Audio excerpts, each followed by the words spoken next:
Hello, everybody, and welcome to another Bad Comic Review Streams. How you guys doing? Let's see who's out there in Chatland. I see Retro. How you doing, man? Hey, old guy. You guys are almost always the first ones. Have a good one, old guy. Hopefully you'll watch the replay. Have fun sleeping. Hey, Jake, how you doing? Let's see. Monkey will win on numbers. Always does. He's got a way bigger following than me anyway. Hey, Jim, how's it going? Hey, Peter. He can't hear me. This is text. Hey, Assassin, how you doing, man? Thank you for sharing the link. Hey, Nobody Not Me, how you doing? Hi, Lion. Hey, Donald. Hey, TOS. Hey, Ryan. Roly-poly fish heads. All right. So please like, share, and subscribe. And if you're going to go watch Monkey, please hit the like button and then come back and watch this. Hey, Random. How's it going, man? Are we having behind-the-scenes stream negotiations? No. He didn't know I was going live, so it doesn't matter. I don't really care. Hey, Kyler. You have the man flu. Oh, that's rough, dude. Hey, tall person. How's it going? Hey, Donald.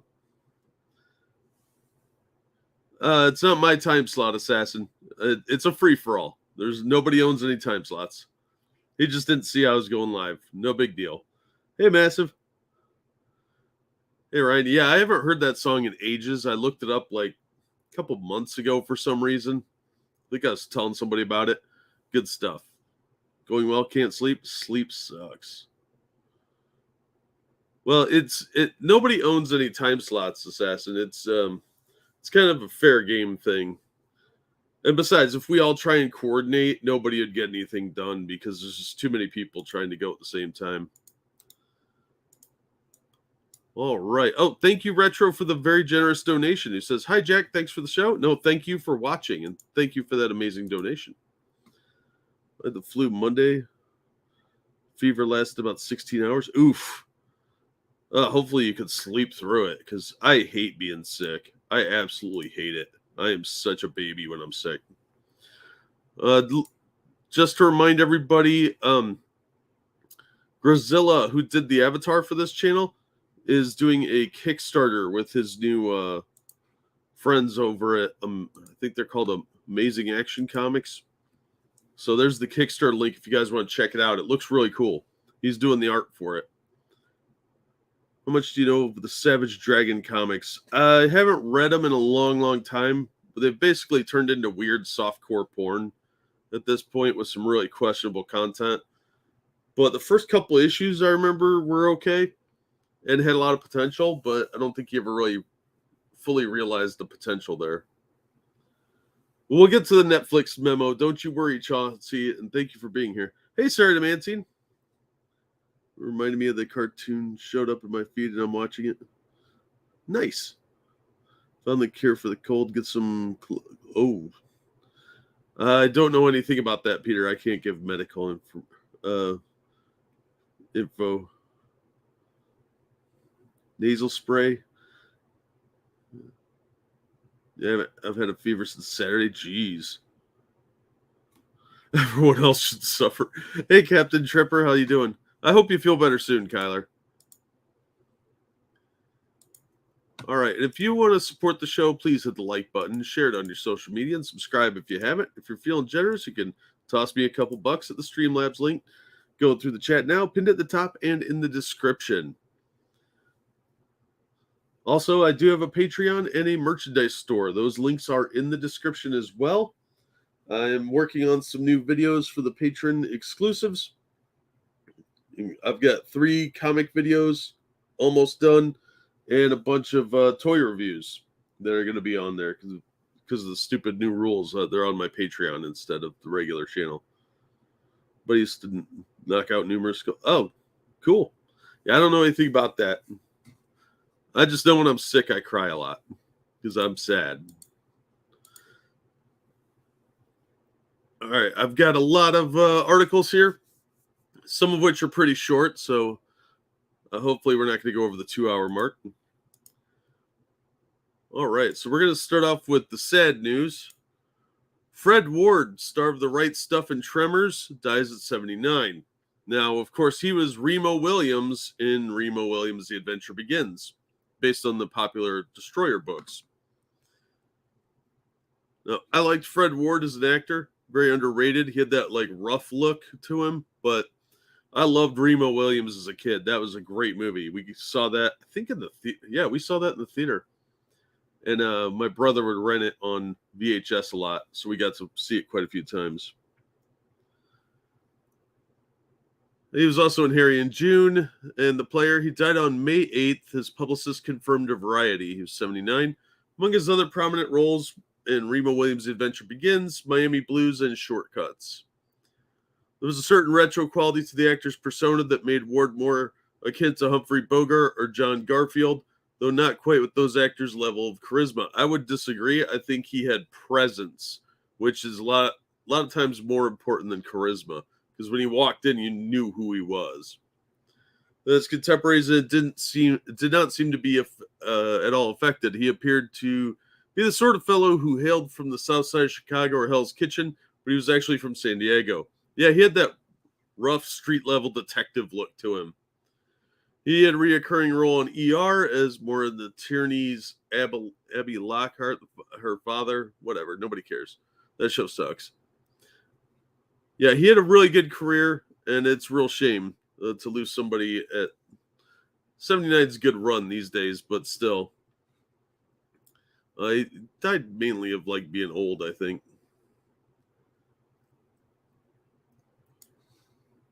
He's survived by his wife of 27 years, Marie Frances Ward, and his son, Django Ward.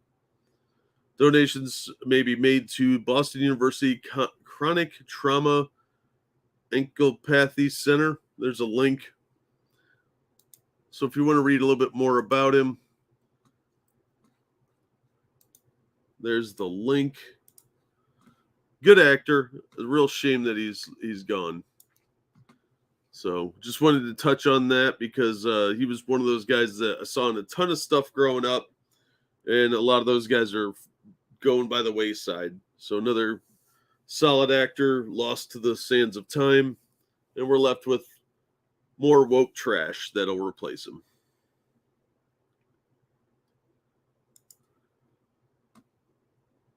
It was a great movie, Assassin.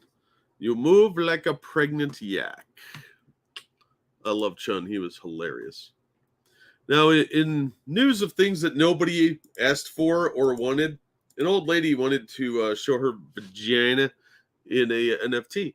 So the New York Post is reporting Madonna reveals fully nude NFTs and a shocking 3D model of her vagina. Again, nobody asked for this, old lady. Madonna is no longer a virgin to the NFT market. I see what they did there. The 63-year-old singer teamed up with non-fungible token extraordinaire People to create a series of X-rated graphics showing her fully nude, and giving birth to butterflies, insects, and trees, called Mother of Creation. The NFT collection includes a 3D model of Madonna's vagina, which is on full display in cartoon form on the collection's highly, don't say we didn't warn you, not safe for work website. I mean, the still frame here is kind of gives you everything you need to know. I wanted to investigate the concept of creation, not only the way a child enters the world through a woman's vagina, but also the way the artist gives birth to creativity. Madonna says a statement noting that all works were conceived with a 3D scan. You know, if she was like 25 again, this would be less gross. It'd still be gross, but it'd be less gross. No stranger to posting unsettling videos. As of late, the first animation, called Mother of Nature, shows a newly single Madge laying on the ground, spread legs, giving birth to a giant tree, sure to pique the interest of fictosexuals. I'm glad some of these images didn't load. In a cold laboratory setting with no signs of life. Yeah, you get the idea. She's doing degenerate shit again. She was edgy a long time ago, but hasn't been really on top of her game in a long time, and I think she's feeling attention starved. Hey, Deckfish, how you doing? Hey, Frosted. Hey, Ginger Power, Kyle, how's it going, man? Brad Young, Brad Word was great. He carries Tremors too. He absolutely did, yeah. We have free Piran on the internet, right? Well, that ship sailed 30 years ago, right? Now she's just an aging Italian woman. How's it going, Frosted? Long time no see. Ho being a ho. Hey, Anna BC. How's it going, man? Hey, Massive. Trashy ho. Yeah. She's an old whore. Old hoes, when they're aging, it's not pretty, man. They're used to the adoration, and she was the it girl for a long, long time, way past her prime.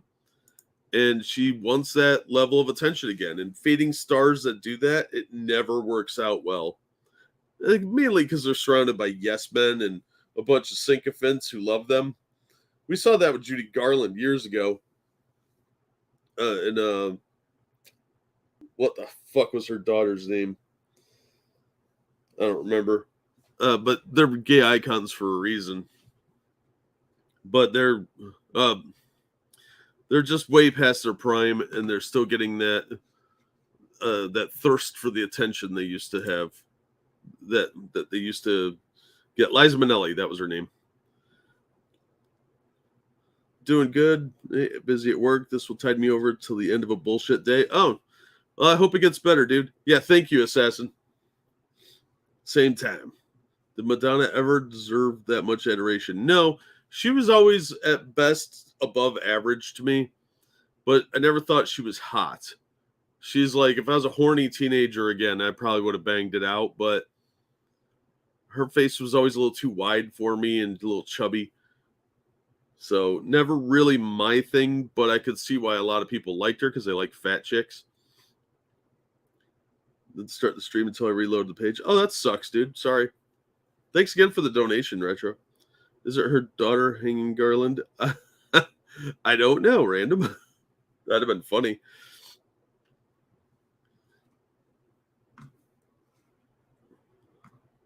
I was talking talent-wise. Oh. Yeah, she was okay. I like a lot of her music, but she was always trying to be too edgy, and it was always just a little too much, trying a little too hard. It worked for her back then, but nowadays it really doesn't work. She's not on the cutting edge of what's cool because everything she does is basically about being a hoe, and that culture is way evolved past her. And anything she would do, old lady sex is gross. But she's failed to age gracefully despite remaining fit. Yeah, and I think she's had some plastic surgery because she looks really weird now. I think we all did, Kyler. I think we all did. All right, next up, let's talk about what's going on over at WarnerMedia because they're cleaning house pretty good. They've canceled a whole bunch of CW shows, like almost all of them. They canceled Legends of Tomorrow. They canceled Batwoman. They canceled Naomi, which Naomi probably shouldn't have had a show anyway. She looks very strange now. She does. She looks like a gray alien. She probes you now. So the new boss over at Warner is really cleaning house. It's a guy from Discovery, some name I can't pronounce. I'm sure it's in the article, and I'll butcher it 5 or 6 times. But they've done something else new. Warner Brothers Discovery doubles down on return to office mandate, and this has a bunch of their employees in a tizzy. So this is from Variety. In a memo obtained by Variety on Thursday, Warner Brothers Discovery head of HR, Adria Alpert Ram, reiterated that to staffers that they'd be required to work from the office 3 days per week beginning June 1st. Discovery's acquisition of WarnerMedia was completed on April 8th. On April 26th, Deadline reported the company's first memo mentioning a 3-day requirement, which was unpopular among staffers, especially due to the late notice. If you worked in an office before the pandemic, you're probably going to work in one afterward, too. Naomi, she's a lame superhero that Bendis created, and she's a Mary Sue. The house needs cleaned up over there at Warner. You're not wrong, Kyler. Unfortunately, they're going to gut it. They're probably going to go too far, but there's a lot of people that need fired. Standards and results. I know Assassin's crazy. Thursday's memo did not address this backlash explicitly, though the company does claim to recognize this as a period of transition and will require some adjustment for employees who are not already working in the office. No, get your ass back to the office, you idiot. You don't get to work in your jammies anymore. Ram also emphasized the significant advantages of being together, including the great news that the on-site facilities, including fitness and childcare centers, have reopened, and that employees would be offered free lunch during the first week back. All right, that's a pretty good incentive. The news comes amid a series of high-profile executive exits at Warner Brothers Discovery. Earlier on Thursday, Variety reported that HBO Max's U.S. General Manager and Executive Vice President of Global Data, CRM, and Growth, Brad Wilson, will be exiting. Just one day after TBS programming chief Brett Weitz was learned to be out, as well as head of global communications Joanna Fuentes and president of the Kid and Family Division Tom Ashman. I think it was Brad Wilson was actually on paternity leave when he got the shit can. Warner Brothers Discovery declined Variety's request for comment. Here's the memo. Hi all, the last 30 plus days have been incredibly busy and very productive, and let me just say how grateful we are for everyone's hard work, cooperation, and continued patience. While there's still lots more to do, we are taking meaningful progress at becoming one company, and that's a testament to your support and dedication. As I said in my last note to you, you will be shifting to a hybrid work schedule for 3 days a week in the office by June 1st. While many of you have been coming in regularly, we recognize this is a period of transition and will require some adjustment from others, but we're really looking forward to seeing more people return, as there are significant advantages to being together in person, collaborating with one another, exchanging ideas, and building a sense of community. We do have some great news for you. Many of our on-site facilities, including fitness, childcare centers, have reopened. I'm also pleased to announce there will be offering employees free lunch on site June 1st through the 7th to welcome you back. More details to come. I hope you'll take advantage of this opportunity to share a meal with colleagues and get to know one another better as we continue to build one culture and one team. Bon appetit. That's a weird way to end. So this is a subtle way of saying get back to work or you're fired, because they're not going to put up with a whole bunch of this stuff. Getting gutted might ultimately be good for Warner. Lots of dead wood there. Yeah, a lot of untalented hacks there. So yeah, I'm interested to see how they play this out, because a lot of the staff were bitching and moaning. I've heard you should despise the free lunch. Usually, yeah, but I'm a big fat guy, so free food is always welcome.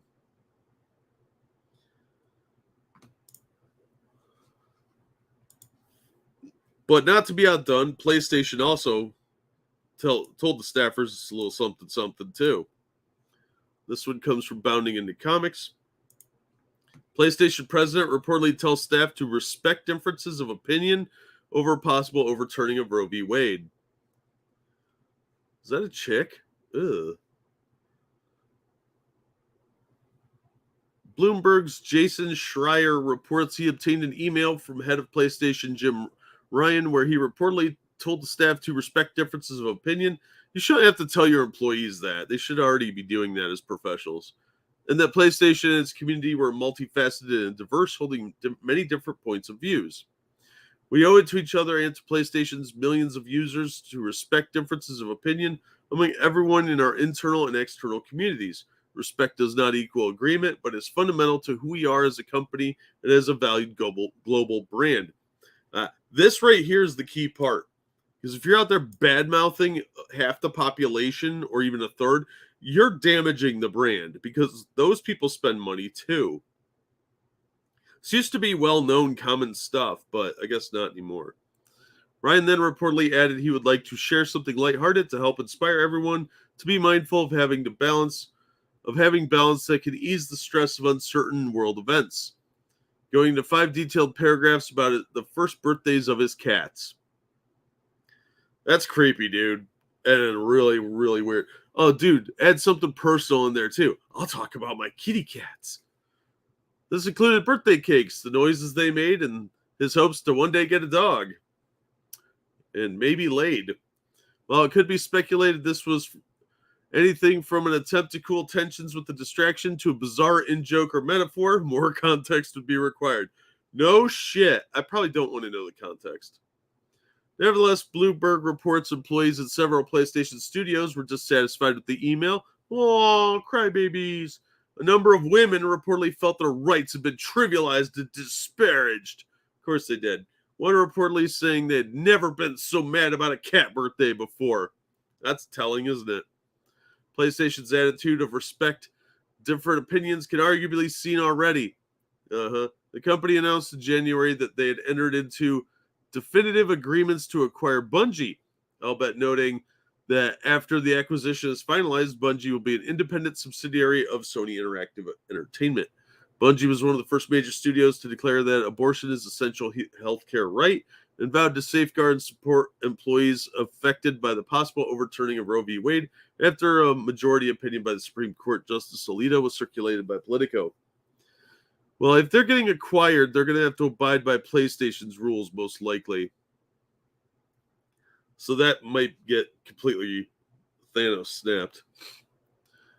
Yet it would seem not all differences of opinion are tolerated by Sony, PlayStation's parent company. Earlier in March, Sony Pictures Entertainment announced they would not be releasing their films in Russia due to the invasion of Ukraine, and in spite of Russian people having little to no say in their government's policies.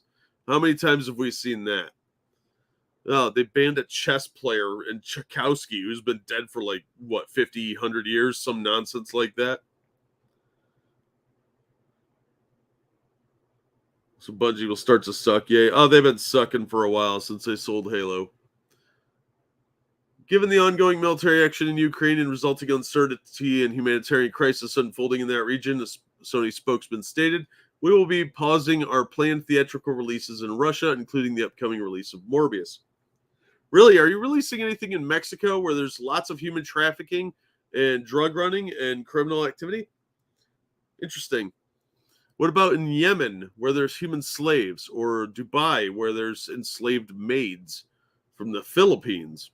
Yeah? How about that? You got anything to say about that, Sony? You want to get into the nuance of politics? You're going to be really going out of business quick. Our thoughts and prayer, blah, blah, blah. In addition, PlayStation themselves also halted their services in Russia. Yeah, because why not solidify the people against everything from the West? This is how we won that Cold War, was by infiltrating all our stuff into their culture. Making Levi's sought after, making music sought after. And instead, we're doing the exact opposite now. Now we're acting more like the Soviet Union. So, yeah, a bit hypocritical. I don't want to get into the abortion shit on this channel. So, yes, PlayStation is being contradicted by Sony management in some regards and Bungie, which they're acquiring. So, I don't know how this is going to play out, but pretty interesting that they actually said this. I'm sure a lot of people are whinging and moaning. That's probably true, Kyler, actually.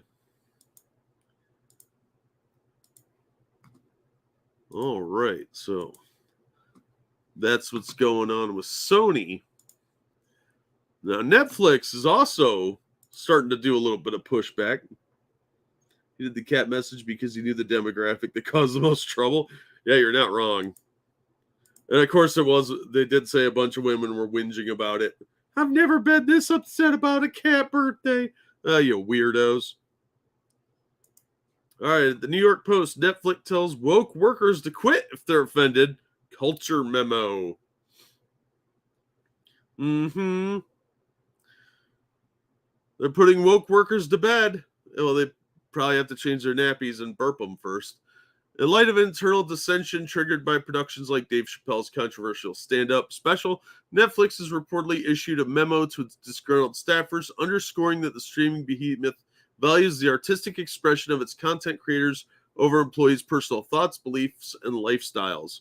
Yeah, they like money. And probably some weird kid stuff since they still have cuties up. As employees, we support the principle that Netflix offers a diversity of stories, even if we find some titles counter to our own personal values. Read the memo titled Netflix Culture Seeking Excellence. There's a link in here, so if you guys want to read it, I'll drop that in a minute. Depending on your role, you may need to work on your titles you perceive to be harmful. The communique continued. If you'd find it hard to support our content breadth, Netflix may not be the best place for you. They've all been put on notice now. The note dispatched Thursday follows ongoing personal protests of Chappelle's Barbs regarding transgender individuals in the Netflix special The Closer, which debuted on the digital platform in October. It is very widely viewed. Oh, look at that. Oh, give us money. During this hour-long chuckle fest, Chappelle, 48, fired off a string of wisecracks about trans women's genitalia, insisted that gender is a fact and deemed the LGBTQ plus community too sensitive and probably too powerful.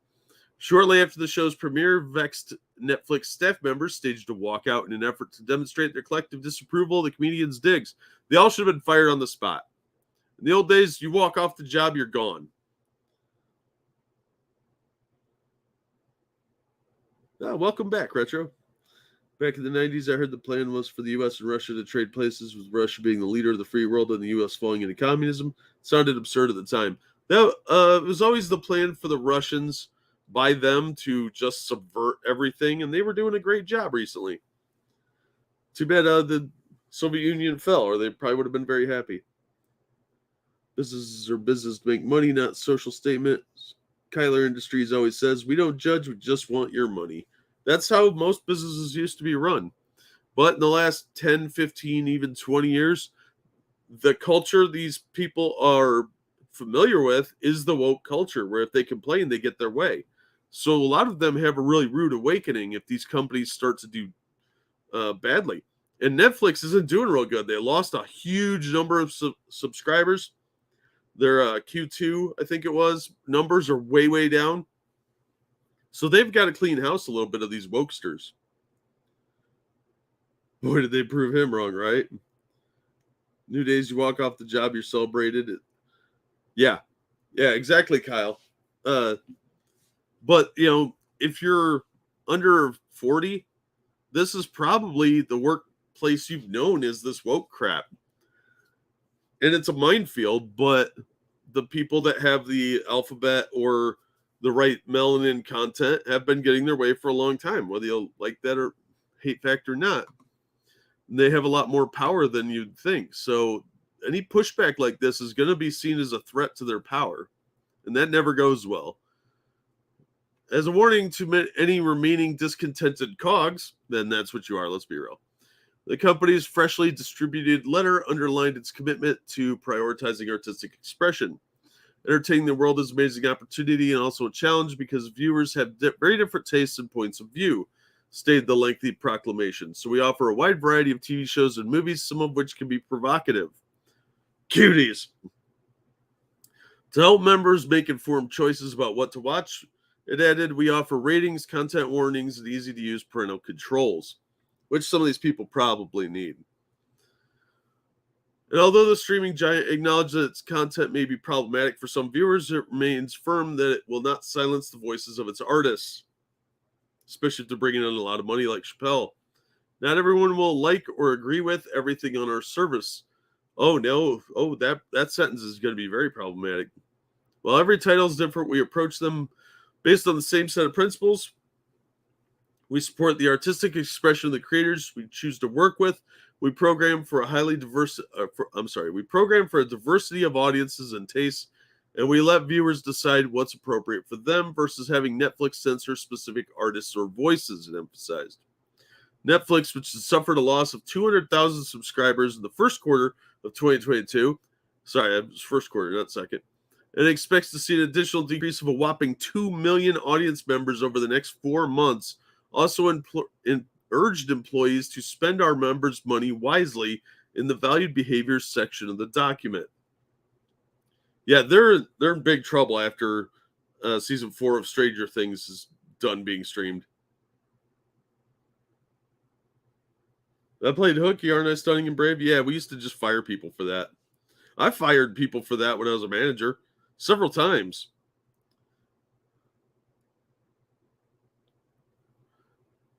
Elsewhere, the newsletter, no felonies in chat, remember, guys. Elsewhere, the newsletter reminded laborers that the company does not intend to treat workers like family members, but rather like lion-hearted sportsmen on an award-winning athletic dream team, one on which any player can be easily benched or booted. That's probably the right messaging for them right now. We model ourselves on being a professional sports team, not a family, wrote Netflix. A family is about unconditional love. A dream team is about pushing yourself to be the best possible teammate, caring intensely about your team, and knowing that you may not be on the team forever. Bolton also reminded peeved employees dream teams are not right for everyone. Yeah, you have no guaranteed right to be on a team, whether it's a work team or a sports team. They can fire you whenever they want. People need to really remember that and always have a nest egg for an escape plan. The company closed its advisory with a summary of what makes Netflix a special place to work, noting its mission to encourage decision-making by employees, share information openly, broadly, and deliberately, communicate candidly and directly, and keep only our highly effective people. They want the best of the best, not a bunch of crybabies. So the memo is linked in the article, so if you want to read that, there's the link. Yeah, no kidding. Netflix can't afford these people's tantrums anymore. Yeah, exactly. And that's what they are. They're a bunch of babies. So it's unfortunate that it had to come to that, but people need to realize that corporate culture is about making profit for the company. If you get rich in the process too, awesome. But it's really about the company and not you. And we've gotten so far away from that. I'm really surprised people are still that far gone, but it's been a while since we were in any other position. I have skills that are valuable to several businesses in my area. I get fired. Yeah. And I've been in a lot of jobs where it was obvious the place was going to close, including corporations. You get delisted from the stock market, stuff like that. Your stock tanks. You get below a certain threshold. Product isn't coming in on time, if it comes in at all, that sort of thing. So yeah, it's not surprising sometimes when things go awry.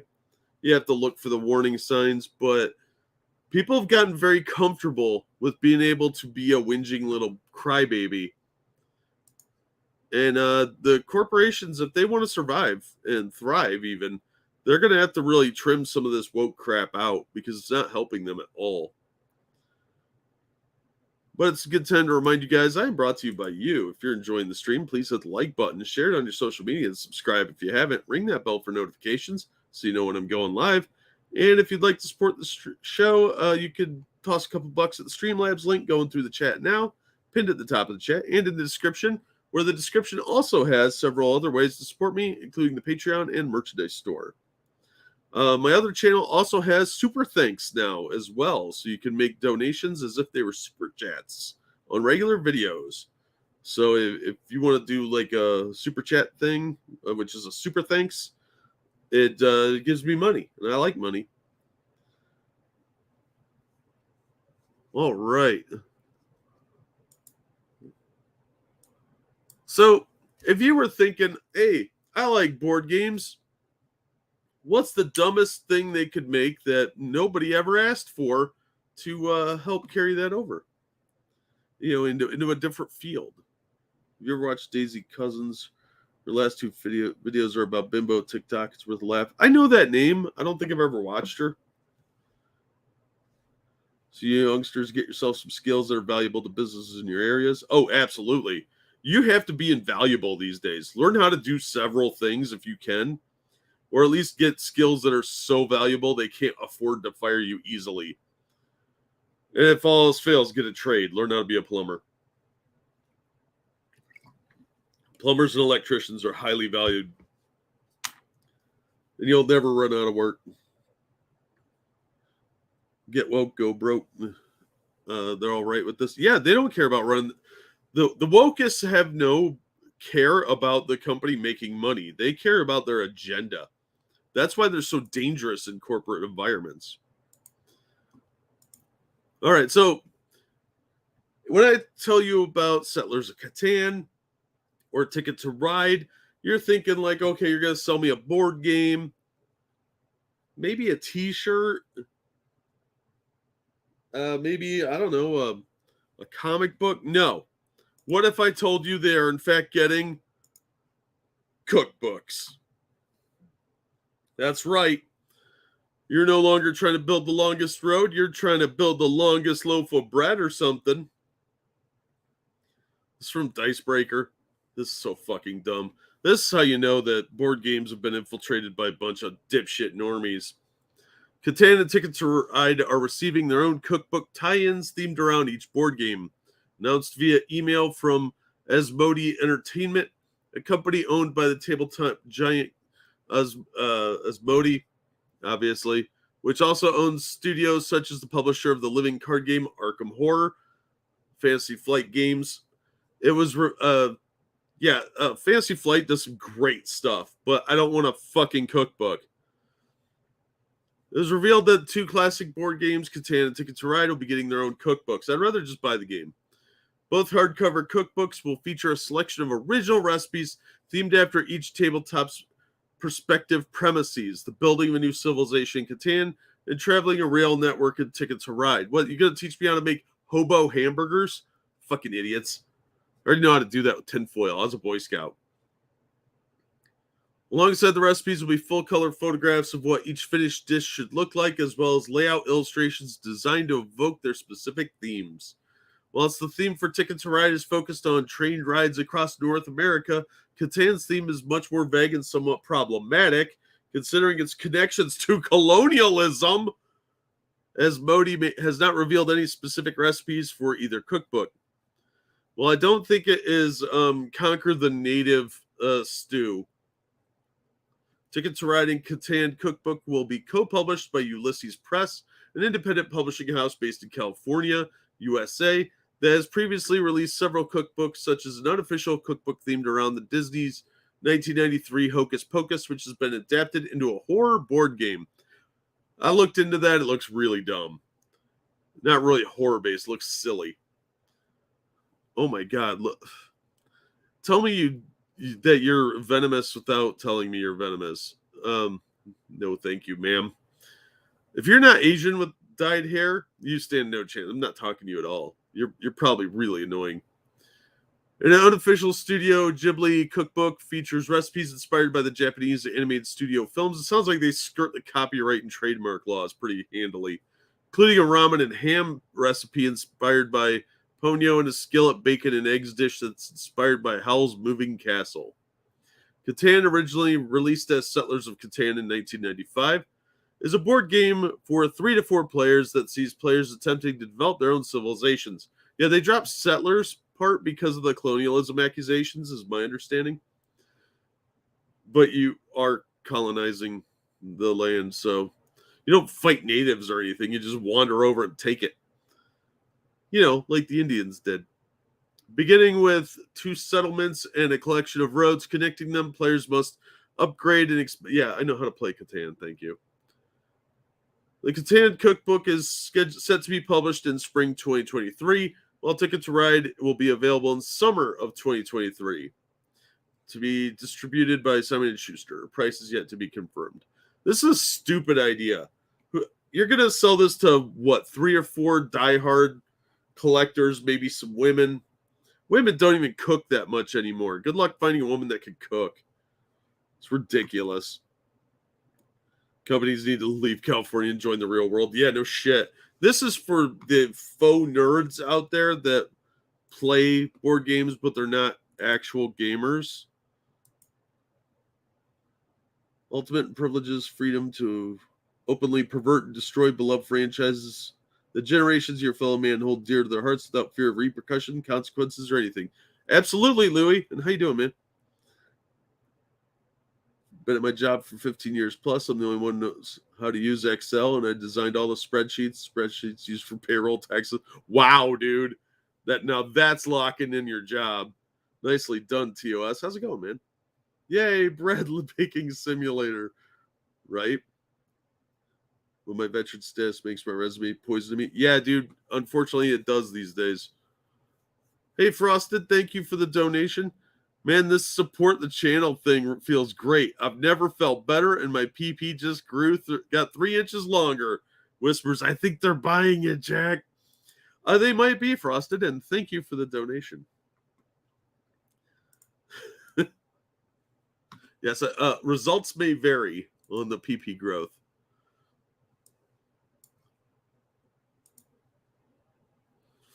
So now, in the world of animation, my motivation for learning to cook is I like to eat good food, and restaurants are expensive. Yeah, that's not going to get any cheaper anytime soon either, Peter. So being able to cook is really nice.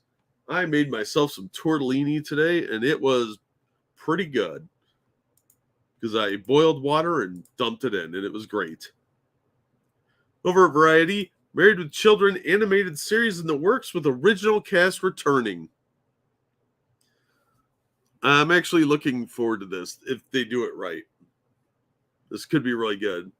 An animated revival of Married with Children is in development with the original series main cast set to return. Ed O'Neill, Katie Segal, Christina Applegate, and David Faustino are all set to reprise their roles as the Bundy family in the show, which is not currently set up at a network or streaming service. It is currently on the market with multiple outlets expressing interest. Alex Carter, a co-executive producer on Family Guy, is writing the animated version of the beloved sitcom and will serve as executive producer and showrunner. Sony Pictures Television is the studio, with Sony owning and distributing the original series. Married to Children ran for 11 seasons between 1987 and 1997 on the then fledgling Fox network. It was very, very controversial when it first came out, and that's what made it popular. A lot of people were like, I gotta see what this is all about, and the Streisand effect took over. Show proved to be a major hit and helped establish Fox as a player in the broadcast space. They had a lot of really good stuff early on. They were trying pretty much anything, and some of it was really, really good. The show courted controversy during its time on air, with some viewers taking issue with its raunchy jokes and storylines. Despite never being a breakout rating success, the show has remained popular since going off the air in both home media and in syndication. There have been rumors of a potential revival or spin-off of the show for some time, including one that would have focused on the now-adult Bud Bundy. Interestingly, this is now the second animated series revival that Segal has attached herself to. In recent months, it was previously revealed that she would return as Leela in Futurama, which I don't know why they brought that back. That's dumb. It had a great closing. They should have left it alone. So yeah, Married with Children animated series. I will check this out. I think it looks fun. If it's done well, if it's not woke garbage. Will it burn the world for a night's entertainment? Yeah, well, something to do, I guess. Family Guy writer. Well, there goes that potential. He's just the head writer, though. He's probably not going to do every episode. So I'll give it a chance. Hey, Johnny, how you doing? That's boomer talk. Don't nerf the character and it could work. Yeah, they usually go overboard these days. Modern writers are trash. But if they get some older guys on there, maybe it'll be okay. The world contains my stuff. I don't want my stuff burned. True story. That's why I want a doomsday bunker. I really do. That would be so awesome to have a plot of land out in the boonies where nobody can bother me. And I don't have to deal with anybody's nonsense. Dare to dream.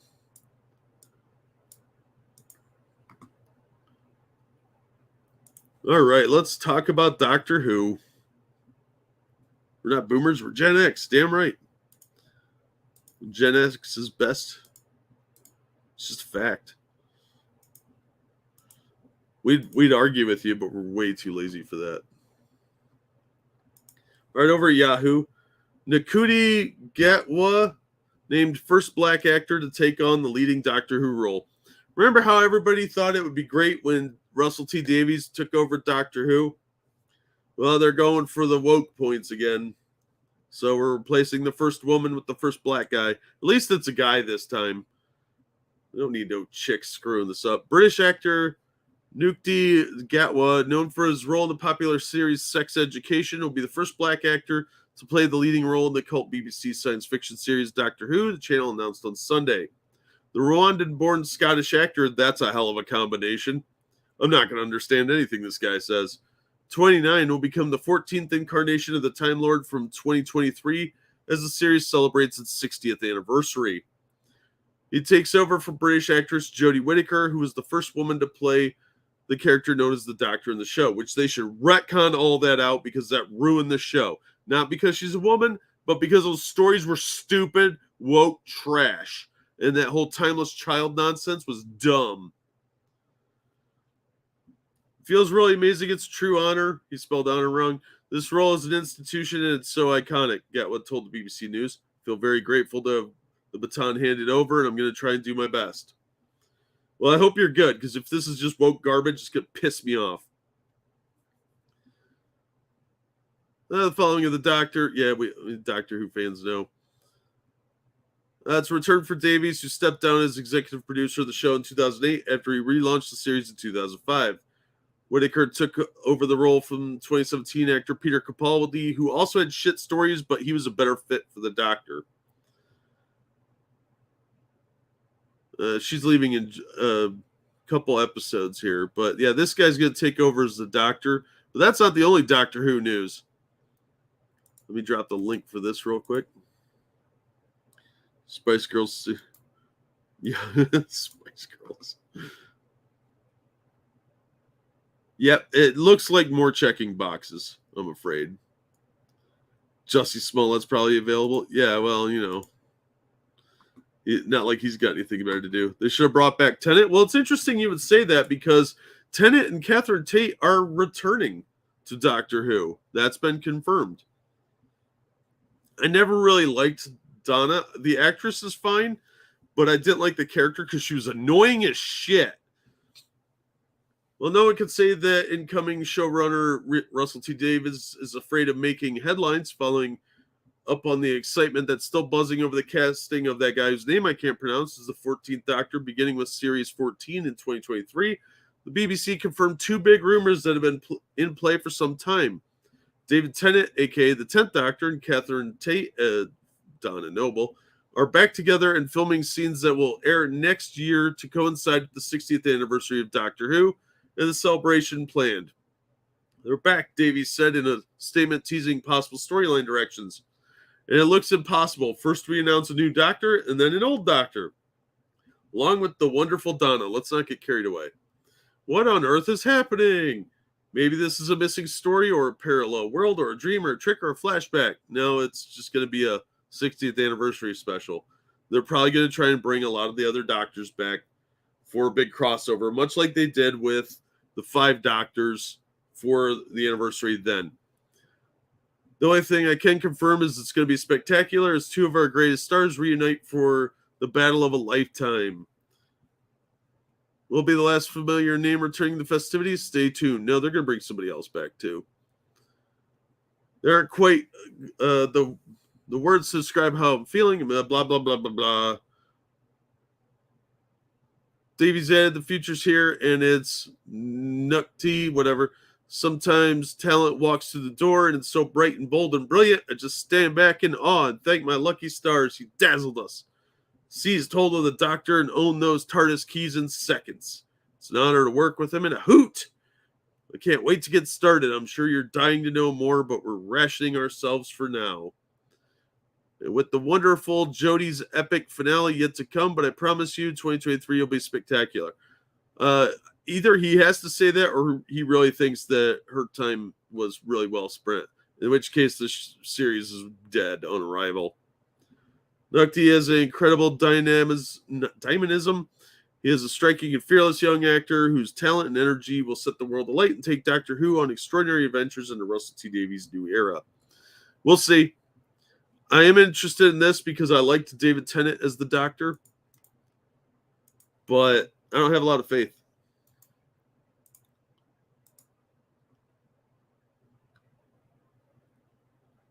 They pretty much did a lot of that, Richard, sadly. How's it going, man? Have a good one, Johnny. Yeah, so you will get a little bit of Tennant in there. Yeah, I'm the same way, Kyler. Capaldi's stuff just was weird and kind of boring. And I lost all interest. And I'm an old-time Doctor Who fan from the original series. We used to watch it in the 80s when I was a kid. It was on PBS.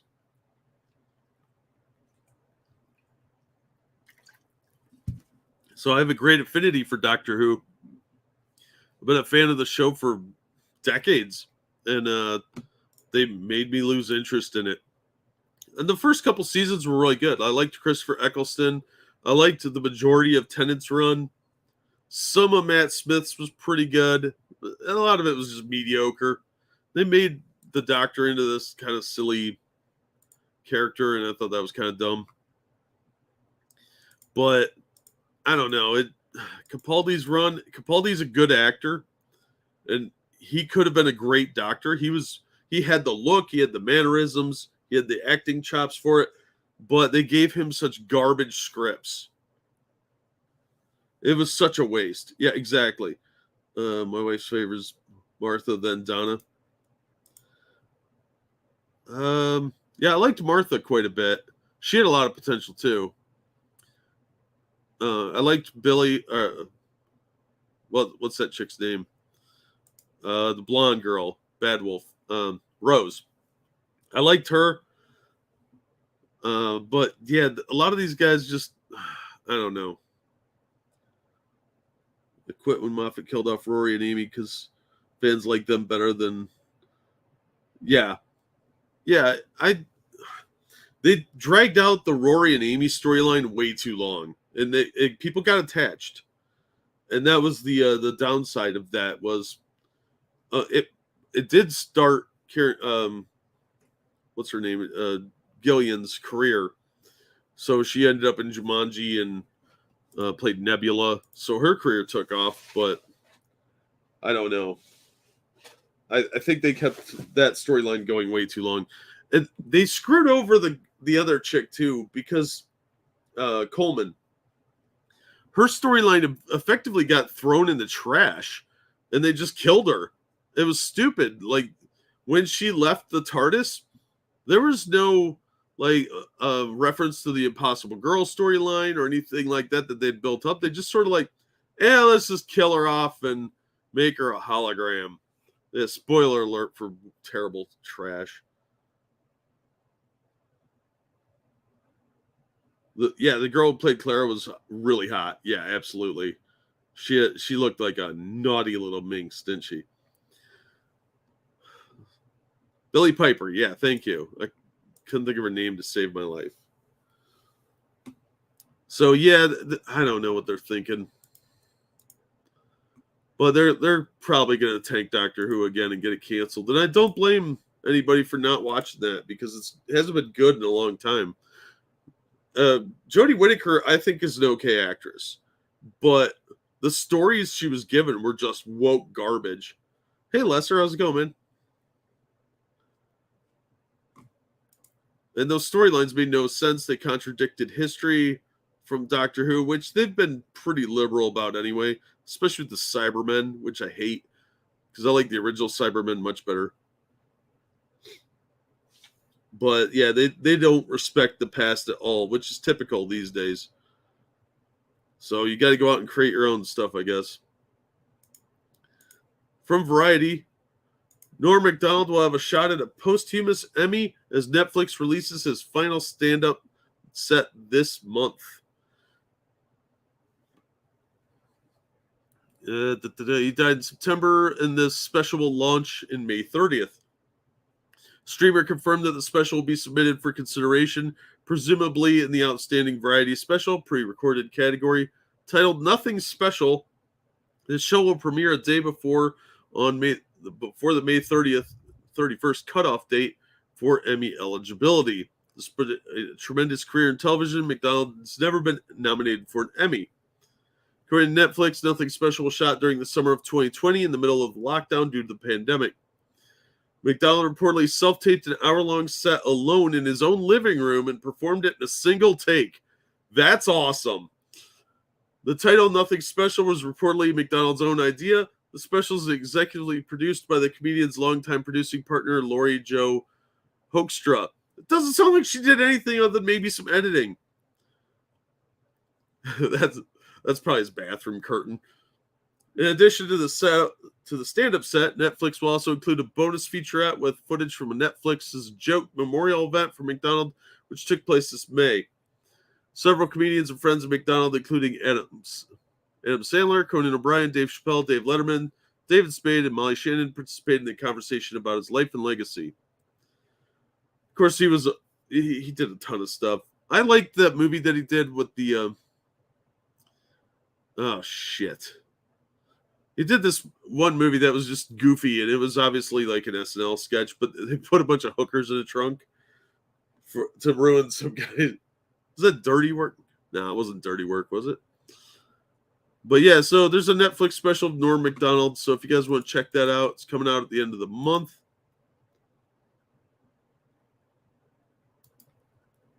The uncensored professor of logic joke is hilarious. Yeah, it was Dirty Work. Thank you, guys.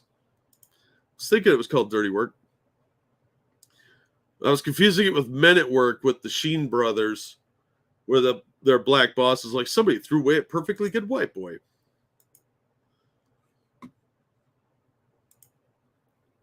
All right, I hear thunder in the background, so if my internet cuts out, well, pick up where we left off next time. Well, let's talk about Conan the Barbarian. He's a bit of a savage. It's from Bleeding Cool. Oh no, what's with all these dead hookers? Exactly. I like that movie. Conan licensed to move on from Marvel Comics. There was a note to a fan page on Facebook that did it, with a well-connected fan pointing to an upcoming Conan cover by Asad Ribic as his last, as Marvel no longer owns the rights to the character. They don't own the rights, they were licensing them. That's a distinct difference. So at Lake Como Comic Art Festival, I did a little digging. Well, good for you, Rich. Marvel published Conan comic books in the 70s, 80s, and 90s based on Robert E. Howard stories and licensed from his estate. Dark Horse Comics published them in the noughts and teens, with Marvel taking the license from 2019 onward, while also including Conan with the rest of the Marvel Universe in the series Savage Avengers. Now, Conan the Barbarian is in the public domain in much of Europe, as Robert E. Howard died in 1936. And here his work enters public domain 70 years after the death of the author. So some of the stories are already in public domain, but not all of them. The U.S., however, has a 95-year rule for anything published after 1922. Not exactly true. It's true for companies, but until 1986, you had to renew your copyrights. Now it's just you register it, and then it's 70 years after your death that your estate still owns. But if you're a company and the rules are different, that's where the 95-year rule comes in. Well, there's been some dispute over various versions of the work, the copyright extensions necessary before 1978, and more that have been muddied the waters over the year that have seen a number of court cases play out. And that's why Conan is a big fucking hot mess. Conan comics are created and published in Europe without license under public domain rules. And Ablaze has republished them in the US back into English, but only under the name The Sumerian, not infringing trademark use. The trademark for the name Conan and the names of Robert E. Howard's other principal characters is maintained by Conan Properties International and licensed to Cabinet Entertainment. Both companies are controlled by CEO Fredrik Malmberg, previously co-founder of the Swedish role-playing game publishing house Target Games and CEO of Paradox Entertainment. They also own the rights to Bran McMorn, Cull, Solomon Kane, Mutant Chronicles, Warzone, Cult, and Chronopia. Bleeding Cool understands that this company or new owners now wish to publish Conan comic books themselves and won't be renewing the Marvel Comics license.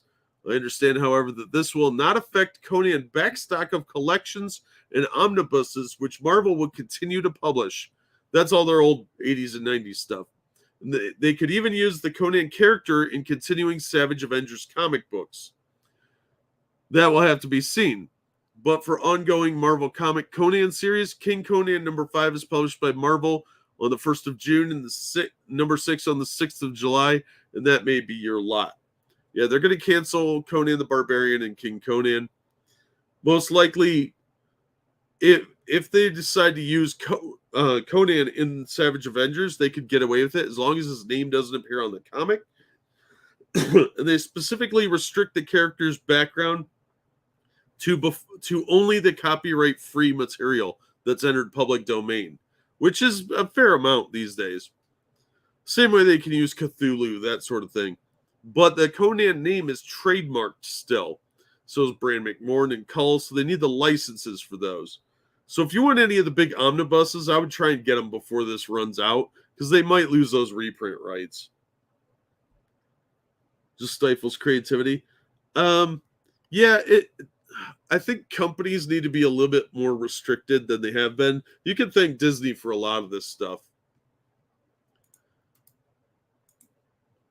But effectively, they want the corporations and the creators to be able to make the most of their creations and allow like a little bit of their children and estates to use it too. But 95 years is probably too much. 70 after the death of the author seems reasonable.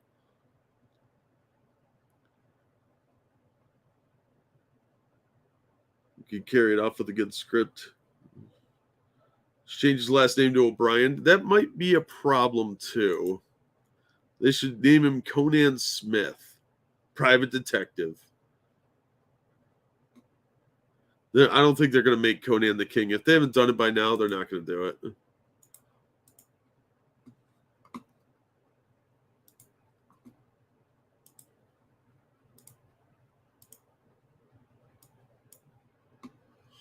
All right, let's laugh at the fucking magic retards.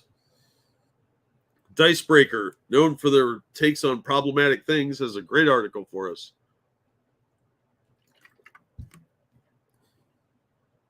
Conan the Vegetarian. The UHF line, Conan the Librarian. Ought to watch that movie. Magic the Gathering cares more about collectability than accessibility. And it's making the TCG worse. Oh no. That's why they got rid of all the hot chicks and scantily clad stuff, all the beautiful people.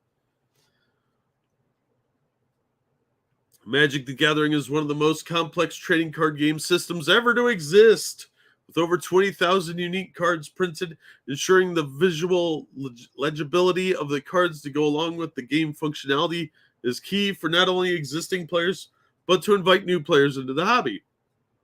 Over the last few years, Wizards of the Coast Visual Design is pursuing an alternative goal from that of game design. Even with the ever-growing presence of MTG Arena, the desire to play Magic the Gathering on tabletop remains strong despite the pandemic reducing tabletop events. Yeah, those fatties need some place to go and something to do. And while it seems plenty of the visual design elements are influenced with Arena in mind, it's leaving some players feeling alienated from the game they love dearly. Oh, no. See him wagging his finger. God, why do they all have like these 1980s Aryan Nation haircuts? Since the release of the Throne of Eldraine in 2019, almost every new set or a collection of new cards released every few months brings a unique twist on the Magic the Gathering card frame, otherwise called the showcase frame. On these showcase cards, the art and frame will play into the themes of the set to provide additional flavor to those cards. Yeah, it's just art. Okay. From the perspective of a new player, this detail can lead to misrepresentation or misinterpretation because there's so many visual cues to keep track of. Oh no, complexity! All while playing a complex card game. You're distracted by the fucking framing? This borderline thing here is what's distracting you? You're a fucking idiot.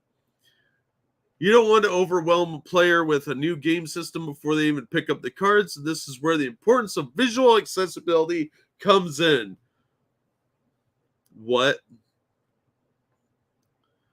The Masterpiece series featured special frame cards in sets such as Battle for Zendikar and Kaladesh, and receives lottery tickets when the cards became highly valuable Magic the Gathering cards.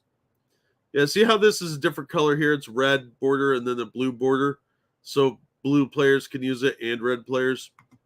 And I guess this like visual knotting thing is like fucking with somebody's OCD. I think you're a baby. Shut up.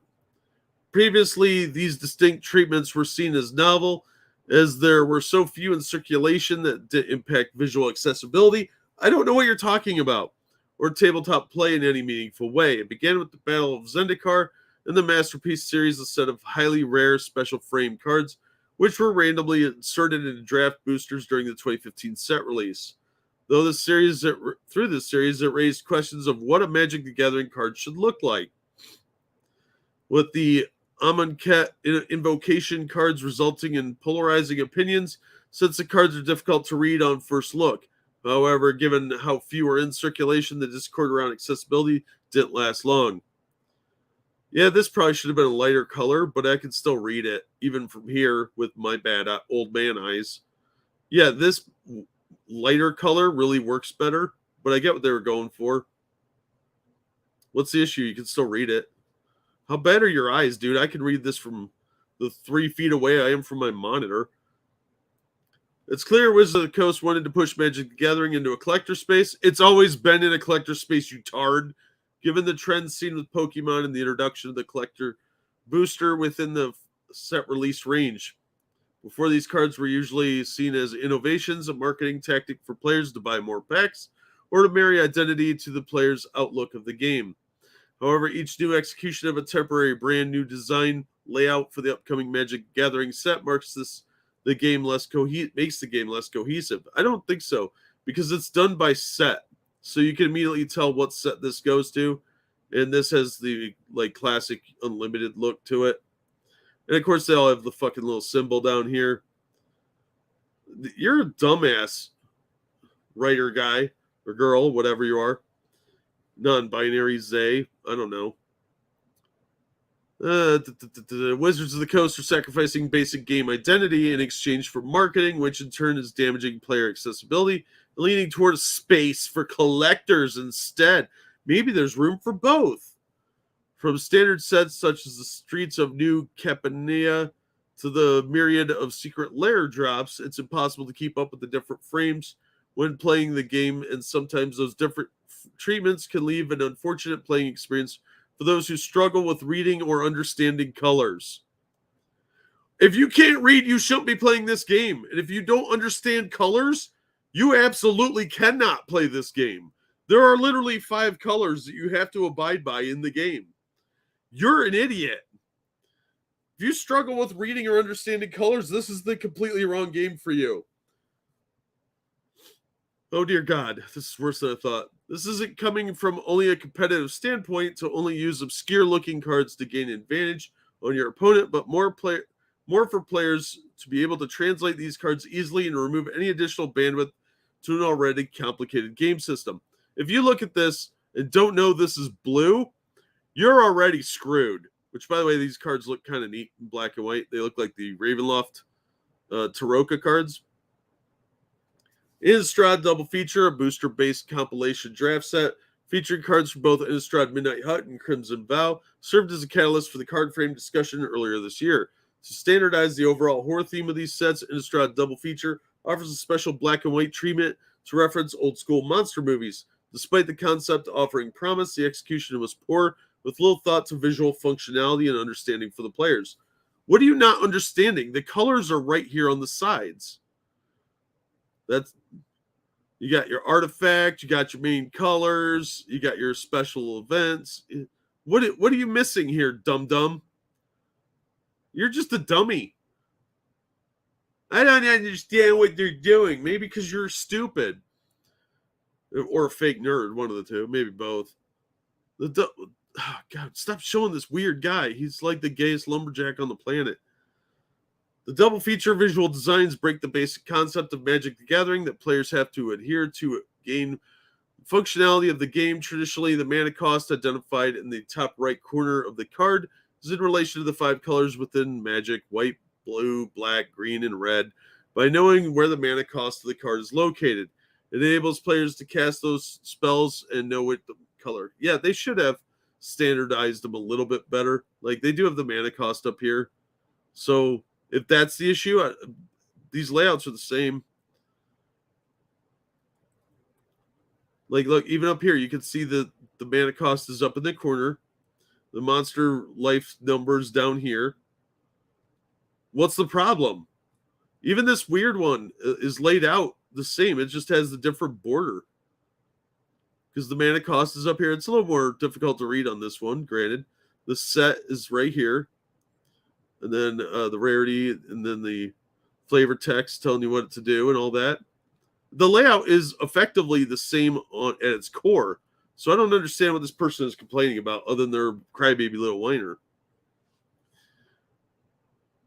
In my opinion, this is an element that designers should not ever tamper with, given how important it is to the game design of Magic the Gathering. It also maintains consistencies for those who have visual difficulty with cards. Again, if your eyes are that bad, don't play the game. Granted, there are benefits to having various unique card frames as they promote better card circulation, which means these cards can become more affordable long term. Well, then what are you complaining about? Financial accessibility is a common issue with Magic the Gathering, and having multiple copies of the same named card allows players to acquire them more affordably. However, there's a fine line between the financial and visual accessibility, and you don't want to compromise the latter by encouraging the former. Look, they gain nothing by the secondary market. It's in their best interest to create chase cards, not for the secondary market, but because people will buy boxes and cases of this crap just to get those cards. Some people who have the money will take the smarter route and just go buy that card online from people that went to all the trouble to crack packs. But a lot of people, shop owners specifically, will open about a case worth, take all the valuable cards out, and eBay them to the people that'll just cut to the chase. And they'll gain all their money back in most cases. Magic has gone downhill considerably in the years with poorer card quality, less good chase cards because they blocked a lot of them, so older cards have zero value anymore. So there's not a lot of encouragement for people to do that. So if it does hit a revitalization stride like it has been during the pandemic, you could have flipped it for a lot of money. Pokemon or Yu-Gi-Oh! What are you, 12? Yeah, pretty much. So preschoolers discriminated against, can't have that. Yep. Author checks logos for fruit flavors, probably. Yeah, they're probably licking them. Ooh. Cuts down trees, he wears high heels, suspendies, and a bra. Yeah, it's a possibility. I rule nothing out. Where are the Braille cards for the blind players? That's a good question, Frosted. I wish I knew. It's obvious there's a demand for these unique-looking cards. Then it's not a failure or a problem, is it? Given the emphasis on the collectible aspect in Magic the Gathering over the last few years. It's not over the last few years. It's always been a collectible card game. I mean, they're either called collectible card games or trading card games.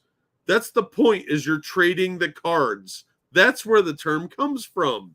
It's a social game. And there's always a secondary market for anything collectible. Idiots. However, Wizards of the Coast need to start reining it in if they try and keep its gameplay identity, which is what made the trading card game so popular in the beginning. With Warhammer 40k and Lord of the Rings coming to Magic the Gathering in the next few years, visual accessibility in Magic the Gathering is more important than ever. Though these collaborations, it's key to keep the visual design consistent so new players can play the trading card game without feeling confused or alienated. As new players come into the hobby with every new set release, it's key to keep the fundamentals down without chasing the marketing high. You mean getting more money? They like money, which will only alienate new and enfranchised players over time. No, it won't. Because if they're new, they obviously are learning how to play the game. This is dumb. Striking the line between visual and game accessibility is a tough target to hit. Not really. But if Innistrad double features the start of a trend, then it's a target that Wizards of the Coast will continue to miss. I don't see anything wrong with these cards. Look, it's got the set here, it's got the cost there, and it's got this here. There is... The only difference is one is in black and white. You can still see this is a white card. You can tell by the border. And look, the white stripe here tells you it's a white card. So players that play the white decks can play it. I don't see what the problem is. They're doing this so people that have these cards will want to come by these as well. That's the point of doing this, is to get more sales. Do you not understand how marketing works? You stupid, stupid girl. Look at that smug. Ugh. I hate you already. Dumbasses. I don't understand what marketing is. I feel attacked. I bought a box of MTG cards to get all but one card in that particular set. No, a lot of people do that. We sold tons of that stuff at my store. We'd take about a case, set it aside, and put one case out. So crack a couple open so people could buy packs. We wouldn't even mess with where the ones were. We'd mix up the packs so that people that knew where the ones with the specials wouldn't be able to do that and screw everybody over. But we wouldn't open any of those up ourselves. And we'd have loose packs you could buy. We'd have sealed boxes you could buy.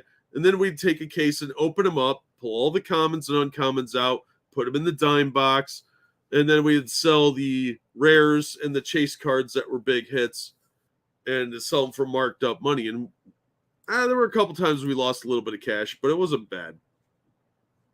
So this person's a dumbass, which, big shocker, Dicebreaker is full of dumbassery.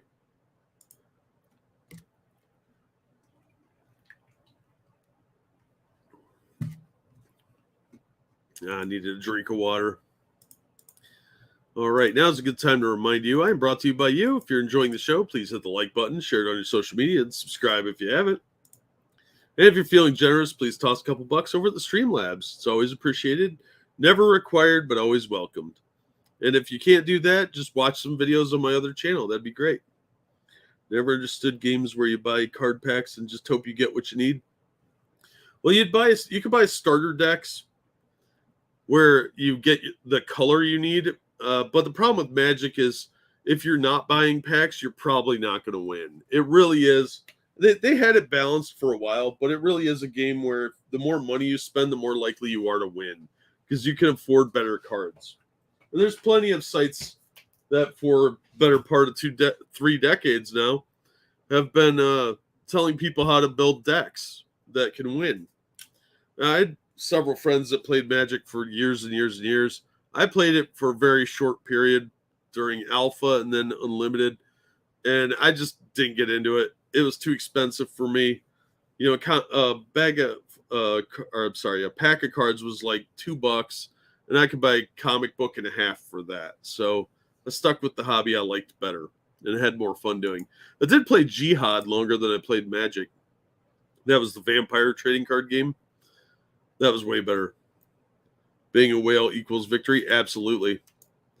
Don't forget to support Grazella's comic book if you're so inclined, if you're a comic book reader. Check it out. It looks really good. He's the artist on it, and it should be pretty awesome. How's that different from pay-to-win online games that everyone hates? It's not, except one's in person, and there's a fat, smelly dude across from you that has no social skills, smells like a butthole, and just beat you for the $1,000 that he dropped on his deck for your $8 starter. Played for Unlimited and the one after that. Ah, nice. Yeah, I played Alpha, and I don't know what happened to those cards. I don't remember. But my Unlimited deck, I had 2 decks. One of them got stolen, and the other one was just a basic deck.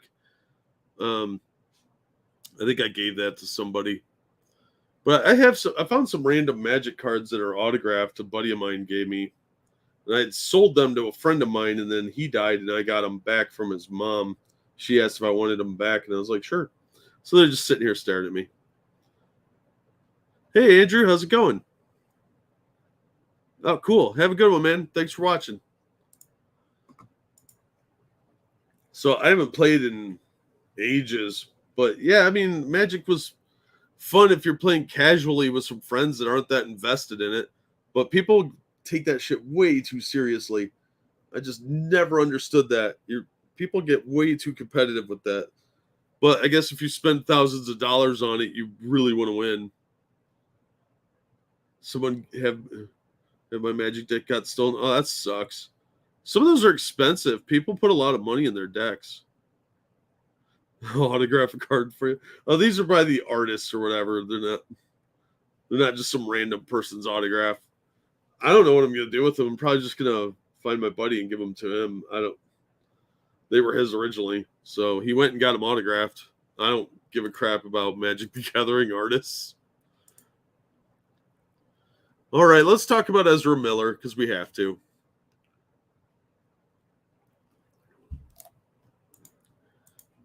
Well, according to Bouting in the Comics, Ezra Miller arrest footage shows the Flash star arguing with police, claiming, "I film myself when I get assaulted for NFT crypto art."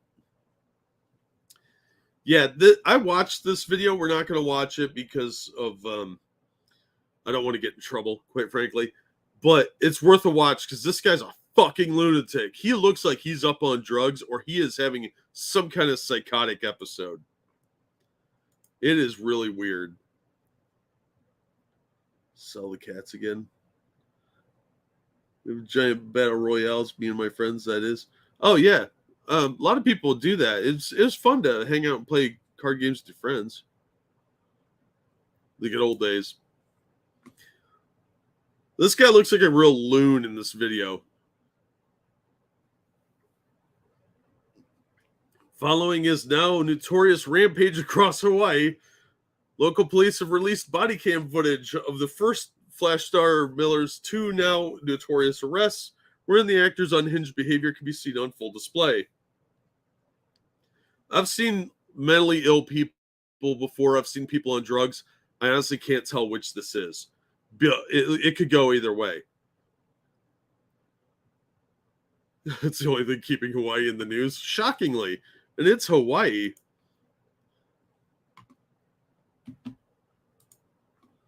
I mean, the guy's a weirdo. We've all known that. But Miller, who identifies as non-binary and goes by they, them pronouns, was arrested on March 27th after South Hilo police officers responded to a report of disorderly patron at a bar on Silva Street. And during the course of their investigation, determined that the man, later identified as Ezra Miller, became agitated while patrons at the bar began singing karaoke. I mean, everybody that isn't singing hates karaoke because most people are terrible singers. Miller began yelling obscenities and at one point grabbed the microphone from a 23-year-old woman singing karaoke, disorderly conduct offense, and later lunged at a 32-year-old man playing darts, harassment offense, reported the Hawaii Police Department. They further recalled the bar owner asked Miller to calm down several times to no avail. Miller was arrested and charged on both offenses and total bail was set at $500. He provided the bail and was released. The body cam footage, Miller was captured on video disobeying the arresting officer who attempted to put them in handcuffs. The video is linked here. The Daily Mail obtained it. It is worth a watch. It is pretty crazy. He starts asking their names and badge numbers and won't submit to being handcuffed until then. So they give him their name and badge numbers, and it starts saying crazy shit. The actor can also be heard claiming that they filmed themselves getting assaulted in order to create NFT crypto art, not because you're a drunk idiot, right? I got assaulted and I started filming, Miller tells the officers. Let me show you the video. I got assaulted in this bar twice in a row, which, by the way, it sounds like he instigated from what I read of the report. I film myself when I get insulted for NFT crypto art. Yeah, you're an artist, not a jackass.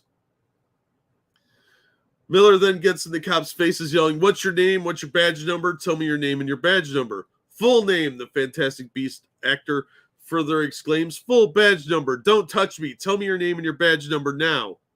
The actor then proceeds to argue against the arrest, claiming both to be the true victim and that the guy at the bar declared himself as a Nazi. I have it on film and he attacked me, Miller adds. I mean, you can't tell me this dude didn't have a hand in instigating that at all. Yeah, no, you're a total victim. Protesting further, Miller invokes rights guaranteed to their persons by the 9th and 4th Amendment to the U.S. Constitution, which is hilarious, by the way. I claim my 9th Amendment rights not to be unlawfully persecuted for a crime of no designation, like harassment. Says the actor, disorderly conduct means something I am unguilty of. I claim my 4th Amendment rights to not be searched and seized on no probable cause that you will not be able to offer in a court of law. Disorderly conduct can be offered in a court of law, you fucking halfwit. Miller also complains about being groped when a male officer performs a pat-down, inveying, I'm transgender non-binary, and I don't want to be searched by a man. How can you be transgender and non-binary? Because transgender implies you're transitioning from one to another, and that violates what non-binary means. Also, non-binary admits that there is a binary, and you're just not either of those. A full rundown of the arrest footage as provided by YouTube and Geeks and Gamer commentator Ryan Kinnell, and included additional notes about Miller's lack of cooperation with authorities can be seen in this video. I'd recommend the unedited video. It's way more exciting. As noted above, the arrest can be seen in body cam footage, but first of the two arrests made against Miller in the island state over the course of a month's time between March and April of 2022. On April 19th, the actor was arrested yet again after Hawaiian police responded to a report of an assault that occurred at a get-together at a private residence in the Laili Estates subdivision in Lower Puna. Lower Puna. It's on a zone under the FUPA. During the course of their investigation, explained the authorities, police determined that the individual later identified as Ezra Miller became irate after being asked to leave and reportedly threw a chair, striking a 26-year-old female on the forehead, resulting in an approximately half-inch cut. And I hope she sues the shit out of him for that. Noting that the female victim refused treatment for her injury, the HPD then confirmed that Miller, who identifies as they/them, was subsequently arrested at 1:30 a.m. for assault in the second degree after being located on the roadway during a traffic stop at the intersection of Highway 130 and Kukula Street in Kinu. After conferring with the county prosecutor office at 4:05 a.m., I bet that was a fun phone call to get. On Tuesday morning, Miller was released pending further investigation. No favorites for the celebrities. Nope. Law enforcement agency concluded this is an active investigation. How much you want to bet they dropped that charge? In addition to these pair of arrests, Miller also reportedly had been subject of numerous police calls across Hawaii throughout this period, some even resulting in further fines and citations. On March 19th, the actor received a traffic violation after police found the star intoxicated and blocking a sidewalk, at which time the actor reportedly became uncooperative and refused to leave the area. Just hours after making bail in relation to the arrest seen in the above footage, that's the first one, the actor would then be escorted from a high-low hotel property after allegedly bursting into a couple's bedroom, threatening them and stealing various items such as wallets and passports. On 3/28/22, Miller burst in the bedroom of the petitioners and threatened, redacted, saying, "I will bury you and your slut wife," redacted, reads a restraining order petition filed by the couple against Miller and obtained by the news outlet Radar. Miller stole the passport and wallet, which included Social Security card. Never leave that in your wallet. Leave that shit at home. Driver's license, bank cards, among other things, of redacted. That is some identity theft there, geez. Despite three transgressions against him, the couple has since dropped their petition, though neither they nor their attorney have commented as to why. I bet it was a pile of money. After HPD escorted Miller from the home, Hawaii Police Assistant Chief Kenneth something reportedly informed the Associated Press that Miller had been the source of police calls in Hilo 10 times since March 7th, with offenses ranging from filming people at the gas station, refusing to leave the sidewalk area of a restaurant, and arguing with people. He sounds like a crazy homeless person. Oh, have a good one, Retro. Thanks for watching. Drugs or demonic possession? Why not both? He's probably got some mental illness issues that they're not talking about, but this sounds like drugs. These Hawaii instances are far from the first time Miller has run in with the law due to his violent behavior. In 2020, Miller was caught on video choking and wrestling a woman to the ground outside an Iceland pub. He chokeslammed her, grabbed her by the throat, and slammed her to the ground. Though this moment went viral and Miller was escorted off the premises by staff, he was not charged for the incident because celebrities can get away with more than you can. After these incidents became more severe and frequent and attracted more and more bad publicity for the studio, Warner Brothers and their changing regime find themselves in a bind with Miller. Having invested so much money in The Flash, it won't be cost effective to fire and replace him with a new actor, either through reshoots or the magic of digital effects and editing. Some people want him replaced with some other assholes, whatever. So if you haven't seen this footage, it's very telling about his mental state at the time, because he sounds like a sovereign citizen, and I highly recommend the unfiltered video. It's pretty bizarre. Sounds like a lenient DA. Yeah, they had that many calls about him, and he got off with $500 fine. And the other one is they just cut him loose and it's pending. That's weird, man. There is no problem. Fire him. I would have fired him. That guy's going to cost you money. So it's someone acting on a Twitter nut persona in real world. Yeah. Yeah, I bet he's got some serious issues going on. Probably would, Frosted. You're not wrong.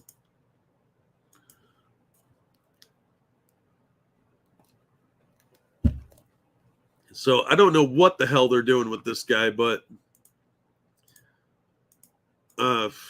it's concerning. He's going to really hurt somebody, and they're going to have a major problem on their hands. All right, I generally don't cover video games, but this was hilarious. So this comes from Fanbyte. The story might have been making the rounds the last few days.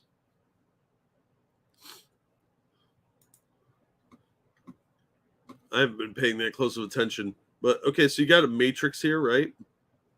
Of intersectionality. Activision inexplicitly, whatever, introduces tool to rate character diversity metrics. The tool is meant to aid designing diverse characters, but comes off as mildly dystopian. They're never happy. Stop trying to appease these crackpots. They might assassinate. It wouldn't surprise me, but Hawaii is a very liberal state. So as long as he stays to the lefty cities, nothing's going to happen to him. And he knows it. He can act like a fool all he wants, and there's going to be no consequence until somebody pulls his card on it. I don't know if you've heard, but corporate oligarch Activision Blizzard King has an image problem when it comes to marginalized groups. Oh, noes! Marginalized groups! Whether it's about the decidedly cartoon villain-like actions of CEO Bobby Kotick, the labor lawsuit from California that seems to even involve the governor acting improperly on the company's behalf, or just more wild shit about Bobby Kotick, ABK doesn't have a lot of reputation left to salvage. So when the company desperately needs to make fundamental changes in how they hire and treat diverse employees and public-facing characters, I'd argue the solution is not in making and publicizing a tool that boils diversity down to predefined metrics. But isn't that what you guys do with your progressive stack? And yet that's kind of what King is doing, according to a blog post published yesterday on Activision Blizzard's website. The thrust is that employees at King, by their own admission, working off hours, created a tool that breaks down character attributes and rates them on how diverse they are. The idea, the post argues, is to guard against unconscious bias and exclusion when it comes to the creation of their games and characters. So they did this off the books, and you guys are still bitching. It's lazy. These metrics listed are culture, race, age, cognitive ability, physical ability, body type, facial features, beauty, a gender identity, sexual orientation, and socioeconomic background. So you need a poor, gay, trans, ugly, fat, cripple, who's borderline retarded, really old, and is black from Polynesia. Okay, that sounds boring and very overly complicated. Using Overwatch character Anna as an example, she has points in culture, blah, blah, blah, blah, blah. Essentially, the tool seems to start with the idea that a cis heterosexual white male character is the default, and that factors away from that are essentially diversity points, which is a mildly problematic assumption to codify, even if it turns out to work that way in practice. So even though that's the way it really is, it's problematic. You're never happy. Ideally, decades of bad results should not create a default as much as they should be something to recognize as unnecessarily ubiquitous. It's uncomfortable a little bit, chiefly because this seems like a bad idea as a failure of simpler, pure solutions of simply hiring and listening to diverse designers. Yeah, all 5 of them. Getting them on a team is one thing, taking their feedback or letting them design and teams is letting them lead designs and teams is a different scenario, one that this tool only helps in the weirdest and most dystopian ways. Kind of like hiring people based on their skin color and their diverse voices. Again, we're focusing on unquantifiable results rather than thinking about why those results are happening. What? You're dumb. I don't think this thing was created with malice. No, they were trying to virtue signal, you idiot. But it's a tech solution around a problem that already has a solution. Diversity and inclusion isn't a vending machine that you keep popping effort tokens into until a badge that says, "You can't yell at me anymore," pops out. Yeah, that's exactly what it is. That is exactly what it is. It's a sustained process that requires people at all levels to listen to people that are trying to make themselves heard and then kowtow to them and say, "Yes, Overlord." You can't make objectively diverse games. You can only make games that come from diverse minds and cultures and experiences and let their design work do the talking. So only Middle Eastern people can make games about Arabia and flying carpets, and only Asians can do kung fu. That sounds massively racist. The blog post adds that Sledgehammer's Call of Duty Vanguard and Blizzard's Overwatch 2 have both already used the tool to general enthusiasm from those teams. So we'll see how this actually works out in practice, but it's a bit of a strange tool for an industry that largely already knows how to hammer a nail. This is an incredibly stupid article by a fucking half-wit who is more worried about identity politics than good games. Oh, it's got to be diverse or it's not good. What are you talking about? As a kid, my sister and I would fight over who got to play the more diverse character. Yeah, said nobody ever. They wanted to play a character. Like, that one looks cool, I'll play that. So racial hierarchy. Yep, sounds progressive. Yeah, it does, doesn't it? Very, very eugenics clan oriented. Their ideas of diversity seem one-sided and loaded. Yup. Yeah, you're not wrong, Assassin. Oh, hey, James. How you doing, man? Oh, sorry. You got to ring that bell for notifications or, I don't know, jump through a hoop 5 times. That they don't tell me how this works. But also appeal to the minority. Now they ignore the majority. Bad business. Yeah, you can't. If you ignore your customer base and insult them constantly, you're not going to get very far. And just saying like, oh, you're the wrong color is not a good way to sell stuff.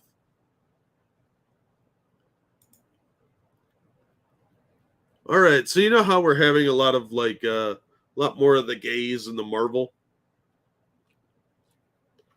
Well, a lot of people are pushing for more of that, even though that hasn't been selling real well. But Breitbart is reporting Marvel promotes executive who promised more trans characters in Disney superhero films.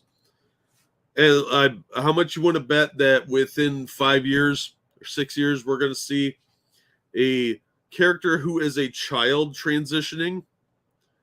Because I bet that's coming. Marvel Studio promoted Victoria Alonso as the new president of physical post-production, VFX, and animation this week. A woman who studio head Kevin Feige described as an incredible partner and part of our team since the very first Iron Man. She's one of the wokiest wokesters there, too.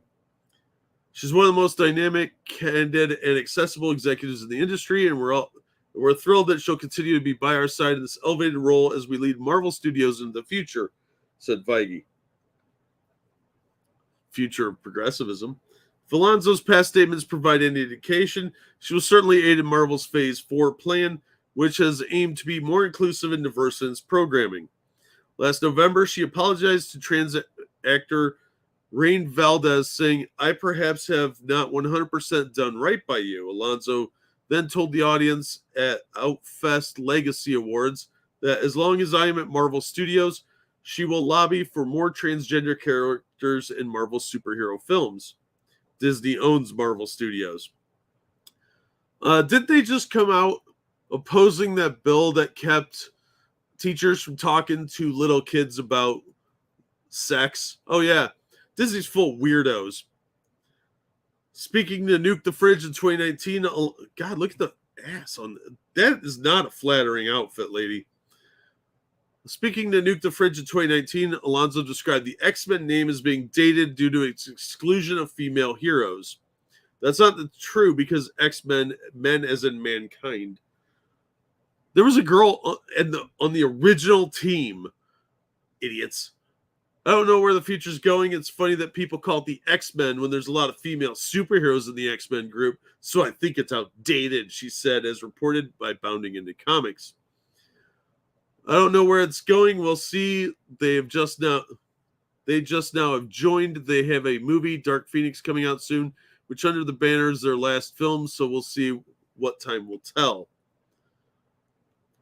In June 2019, Reddit AMA Alonso also expressed her desire to make Marvel Cinematic Universe as diverse and inclusive as possible. That's why they killed off Captain America. I can tell you we are actively working on making our universe as diverse and inclusive as we can. Be patient with us. We have a lot coming in the future.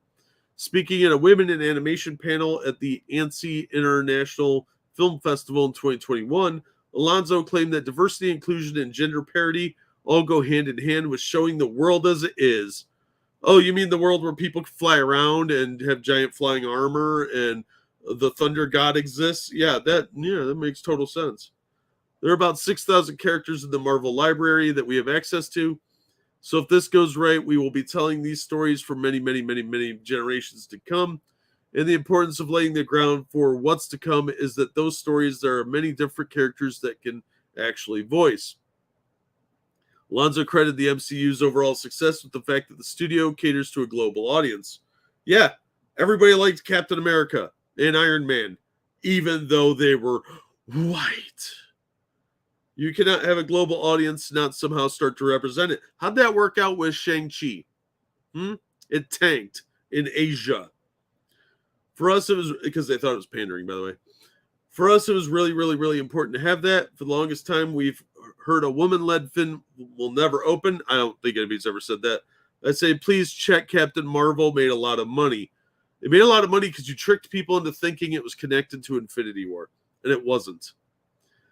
Then they always told us that Black Panther was never going to open and nobody wanted to see a completely black cast, and that made $1.3 billion. Who told you that? Nobody said that.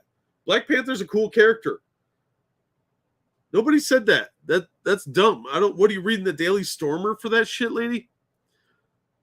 Charging that 51% of the audience is female and 21% Hispanic, Alonso said the MCU has a financial incentive to better represent people.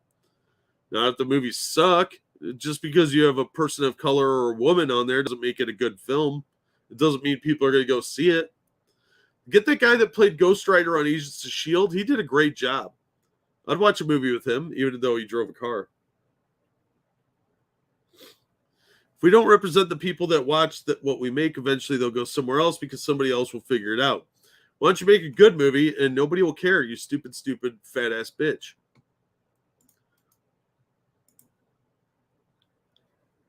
The uncanny X people kind? Yeah. That's about what you're looking at. That's how they're going to reboot Leak. Yeah. I don't know. We're already at the end of the superhero films. I think they're going to be around for a while longer. They just won't be as big as they were.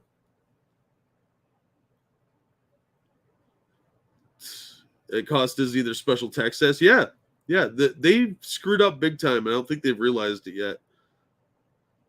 Black Panther was badass in Civil War, and I'm not black representation is pointless.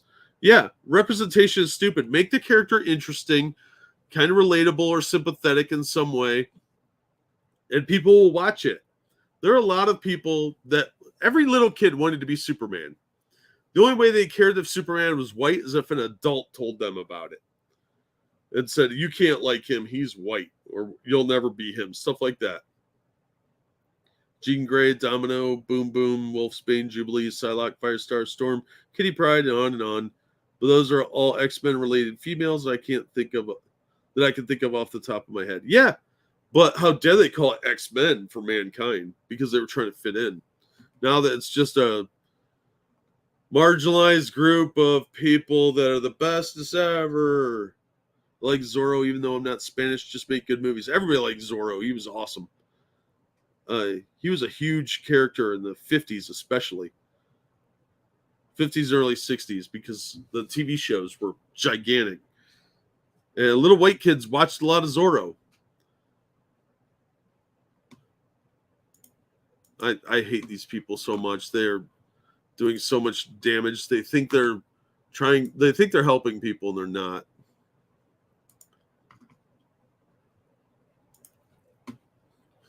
All right. Got a couple more things here.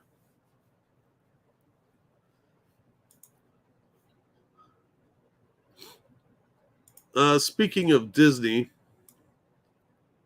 got a couple other things here. This story comes from the LA Daily News. Judge allows Disneyland pass holder lawsuit to move forward. Another lawsuit going at Disney. The federal judge has allowed a Disneyland pass holder lawsuit to move forward that claims the Anaheim theme park misled and deceived its most loyal fans by artificially limiting capacity and restricting reservations, according to court documents. That's been an accusation that's been flying around for a long time, and it would not surprise me at all. Disney is stupid enough to shit on their most loyal people, too. The complaint filed by Disneyland Magic Key annual pass holder Janelle Nielsen of Santa Clara County has been working its way through the court process since November 2021. Disney sought to have the case dismissed in early March, and a Central District of California judge issued a ruling in early April dismissing 4 of Nielsen's 6 allegations in the suit, but allowing the other 2 to move forward. Disney lawyers answered the complaint in late April, and Nielsen's attorney filed an amended complaint on May 10th. Disney denies each Disney denies each and every allegation and assertion in the complaint, according to the company's response to the court filing. Disneyland has been clear about the terms of the Magic Key product and continues to vigorously defend its position as the case proceeds.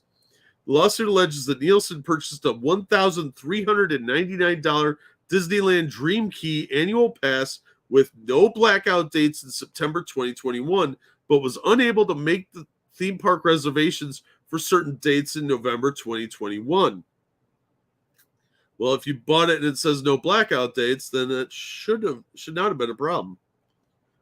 Nielsen's attorneys are also seeking to have the case certified as a class action by the U.S. District Court, a step that has not yet happened. If they get that into class action status, this is going to get ugly. The $5 million suit against Walt Disney Parks and Resorts on behalf of all Magic annual key pass holders alleges Disneyland relegated them to second-class ticket holders by artificially limiting Magic Key reservations and the number of pass holders that can visit on any given day. United States District Court Judge David Carter denied Disney's motion to dismiss the Magic Key annual pass holder case as it relates to breach of contract and the California Consumer Protection Act. Carter granted Disney's dismissal motions relating to claims of false advertising, negligent misrepresentation, legal disclosure, and unfair competition. In most other states, those probably would have got through too, because if they really did this, then false advertising probably would have been a part of it. But the California Consumer Protection Act is one of the strictest in the country.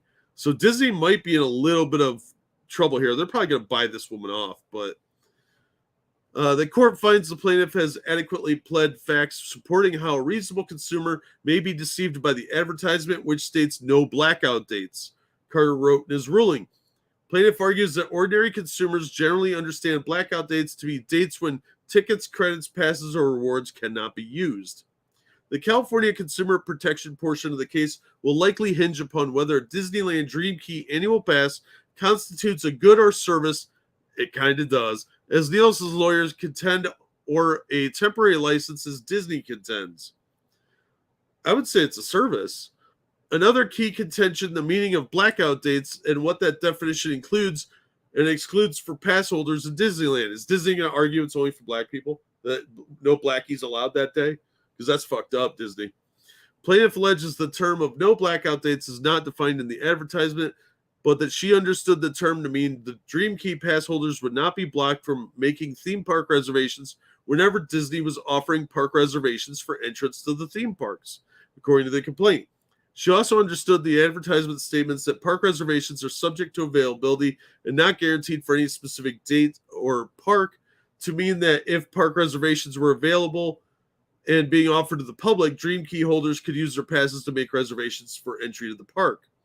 In answering the complaint, Disney admits the phrase blackout date is not defined but denies the phrase "no blackout dates" could be reasonably understood to mean Dream Key pass holders can make reservations whenever Disneyland or Disney California Adventure offer theme park reservations. It does sound like that, though. In addition, Disney admits it promised there would be no blackout dates for Dream Key pass holders, but denies Disneyland blacked out dates to Dream Key pass holders. It kind of sounds like you did. I can see how she's perceiving this very easily. Disney has taken the position that Disneyland has the power to artificially limit theme park reservations and decide when to make Dream Key pass holder reservations available or unavailable. Then what's the point of getting it? Disney appears to be limiting the number of reservations available to Dream Key pass holders on any given day in order to maximize the number of single day and other passes that Disney can sell. Yeah, they want more money. According to the response from Nielsen's attorneys, this practice directly contradicts Disney's advertised promise that the Dream Key would not be subject to blackout dates. Yeah, I think she's probably just going to get bought off, or they're going to run her out of money like they usually do. But yeah, this is douchey at Disney to do this, but they do this crap all the time, and they're bullies. I love the Antonio Banderas Zorro movie. I like the first one. Doesn't mean I like Fat Thor better, right?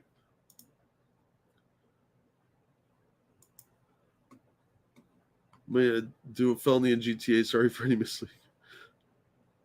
This falls under the legal analogy. Any reasonable person concerning no blackout dates. I think so. Yeah. I think that she's got a pretty good case. So, yeah, because Disney is making so many screw-ups. Plus, they still have allegations haunting them that they're not paying royalties to their book writers and a bunch of other people. Yeah, because they acquired Fox and Lucasfilm. They don't think they need to pay royalties, even though they're still publishing books.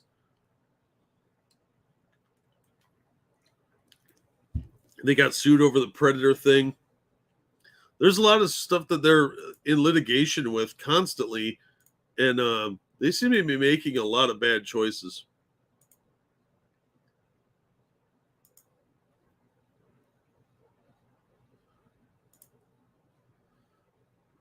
All right. You only got a few more articles I'm going to cover here. This one's real quick. This is from Variety. Christopher Walken's joining Dune Part 2 as Emperor Shaddam IV. I'm excited for this because more movies need Christopher Walken. And he needs to tell us what really happened in Hollywood. Oh, cool. Glad you're here, Evil One. Good to see you. I have to couch it specific ways so they don't sue me, Assassin. But yeah, I have no doubt they're not paying people. We've read a couple articles on that. They're still not paying anyone, from the sound of it, who were hired for reasons other than their ability to do their job. Yeah, probably. This is what happens when you hire incompetent people based on traits and not actual talent, though. Unlike Christopher Walken, who I find very talented.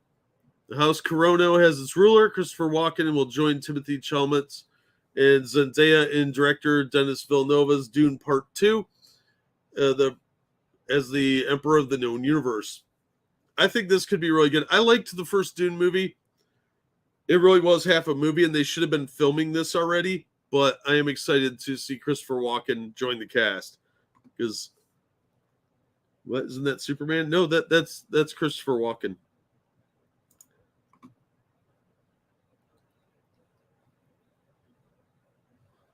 Yeah, Alan Dean Foster and a lot of others. Alan Dean Foster's been the most vocal about it because I think he just doesn't give a shit anymore. He's old. And he's old school, so he's like, give me my money, bitches. So I just wanted to share that bit of news. So there's a link if you want to read the full article. There's not much more to say to it. Christopher Walken needs to be required to tell a variant of a watch story from Pulp Fiction. Oh, that would be hilarious. Alan Dean Foster's dying? That's not cool. That was Christopher Reeve, not Christopher Walken. Christopher Reeve died like 20 years ago. Do you need to know anything about Dune to understand the movie? No. No, I don't think so. I think you could enjoy it as a movie. It's not an action movie, though, so don't go in with that mentality. But it was a really well done movie. I haven't read the book since college, so it's more than 20 years. But it hit the major notes as far as I could tell.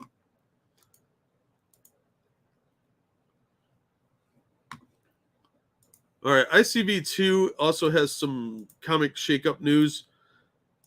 IDW hires 3 new people and Image loses 1. IDW Publishing has hired industry veteran Jamie S. Rich as executive editorial director and brought in 2 new hires as senior editors as well. This is Jamie Rich here with the Ed Grimley here. Rich's responsibilities will include developing licensed comics and graphic novels for IDW Publishing, as well as managing the editorial staff. IDW has a tremendous legacy for bringing people's favorite characters, blah, blah, blah. He seems like he's an okay editor. He's done a lot of work over at DC mainly. He started out at Dark Horse and moved to Oni. Oni sucks. He was editor-in-chief there in 2004. Then he was a group editor at DC before moving to Tapas Media when he got laid off from there. He got cut when Vertigo went under, I think. And he's also a writer. I don't think he's a very good writer personally, but he seems like he's a competent editor. Hopefully he's not going to hire a bunch of wokies. But IDW is a sinking ship, so it's possible. IDW is producing some good books, too. They still have Star Trek franchise. They've got Teenage Mutant Ninja Turtles. They're losing G.I. Joe and Transformers later this year. So they're going to cancel G.I. Joe at 300. I think Transformers is going to wrap up a little bit before that.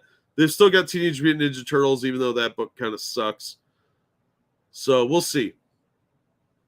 Senior editor Charles Beecham will be responsible for IDW's TMNT comics.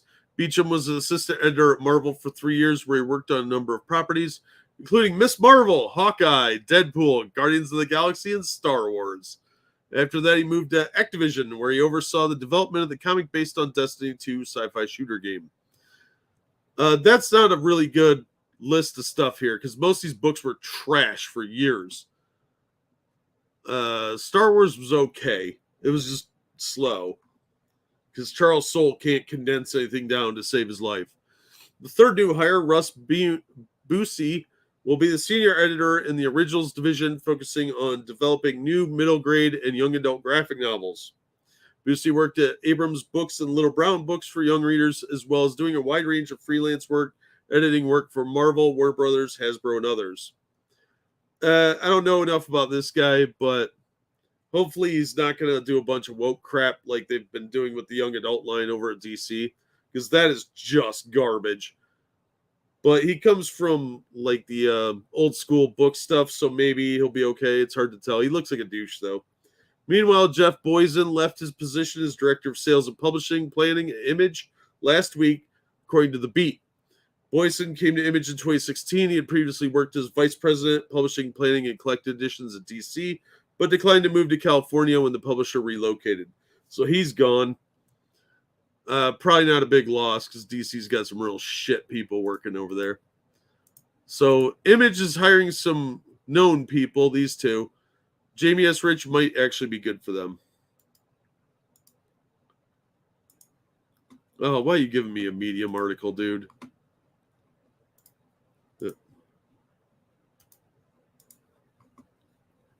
Only no walking because of a joke. Yeah, he was in Batman Returns as the bad guy, Max Schreck, which is the name of the actor that played Nosferatu in the movie the same name. Well, he played Count Orlok. All right, let's see what Frosted gave me. Is this going to piss me off? Because I think this is probably going to piss me off.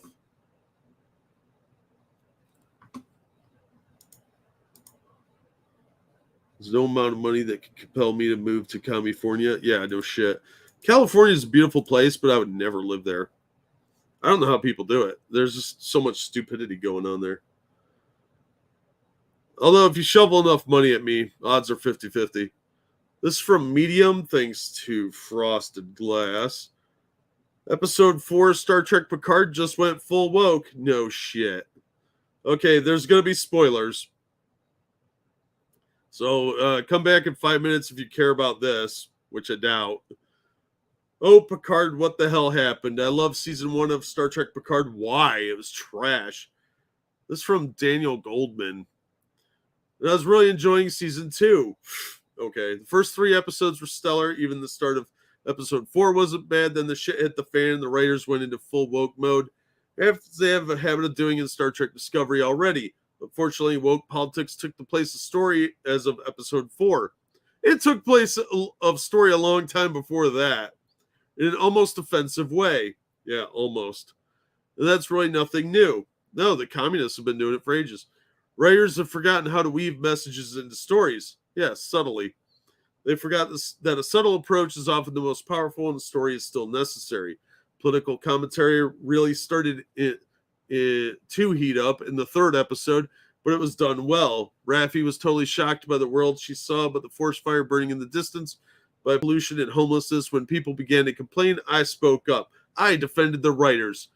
We would expect a person from the 24th century who grew up in the United Federation of Planets in an area of nearly limitless resources and clean energy, where homelessness has been eradicated, where disease is fairly easy to cure, by absolutely shocked by 21st century. Just as we would be shocked if we went back to the 14th century and saw rampaging plagues and backward medical treatments like bloodletting. But in episode 4, things shifted. The first few minutes were still good. I liked that they finally explained why Picard had an English accent and drank Earl Grey tea, because who needed that? This seriously, why do you need that? This mismatch also acted almost as a long-running gag that has a rather tragic origin. Picard's family was forced out of their home by the Nazis and fled to England. What? I also like the reference to Dixon Hill. These things were done well, and of course it was great to see the return of the most crucial member of the Star Trek forecast, Bus Punk, also known as Star Trek 4's assistant director, Randolph Thatcher. Unfortunately, as the episode progressed, the story took a back seat and the woke politics became ignorant, poorly written, blatant, and offensive. That's all redundant because that's every woke show. The issue became exceptionally clear with young Guinan. I understand that the actress had to be changed because even though Guinan looks almost identical in age to how she looked while on the Enterprise, Whoopi is an actress aged, and it would be problematic to spend that much time de-aging her. And she's really fat, too. So, twice the time. The real problem is twofold. The writing ignored Time's arrow. First, why didn't Guinan recognize Picard? Yes, people changed, but let's face it, Picard looks pretty damn similar to how he looked in his youth. Again, not recognizing him at first, but once she knew he was from the future, having experienced the situation before, why didn't it register? Because they're lazy writing and they don't watch their own shows. Some argue it's because she was dealing with an existential crisis, humans destroying the world, and racism! We already saw young Guinan. That's pointless. First, let's get one thing out of the way. Humans can't destroy the world. Not with that attitude. Tesla figured out how to crack it in half. What are you talking about? They cannot destroy the biosphere. Amateur hour. You're a small-minded thinker. We simply lack that power. No, you lack the drive and imagination. It's pure ego to think that we could have such power. Maybe. But even taking that idea into account, Guinan has lived through over 100 years of Earth's history.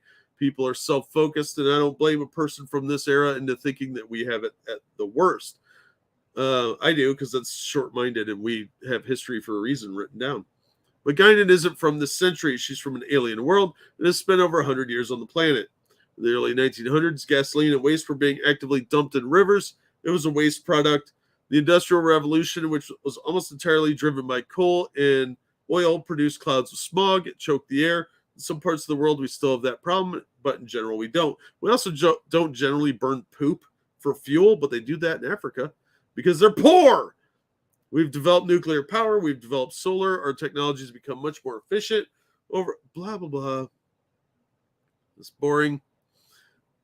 From the time that Guinan first arrived on Earth until 2024, assuming that it's supposed to be an accurate representation of current events, the average life expectancy in most countries has doubled. We have made numerous medical advancements, and honestly, we're now bordering on sci-fi. Oh, we've got a lot of inventions that 50 years ago would have been seen as science fiction.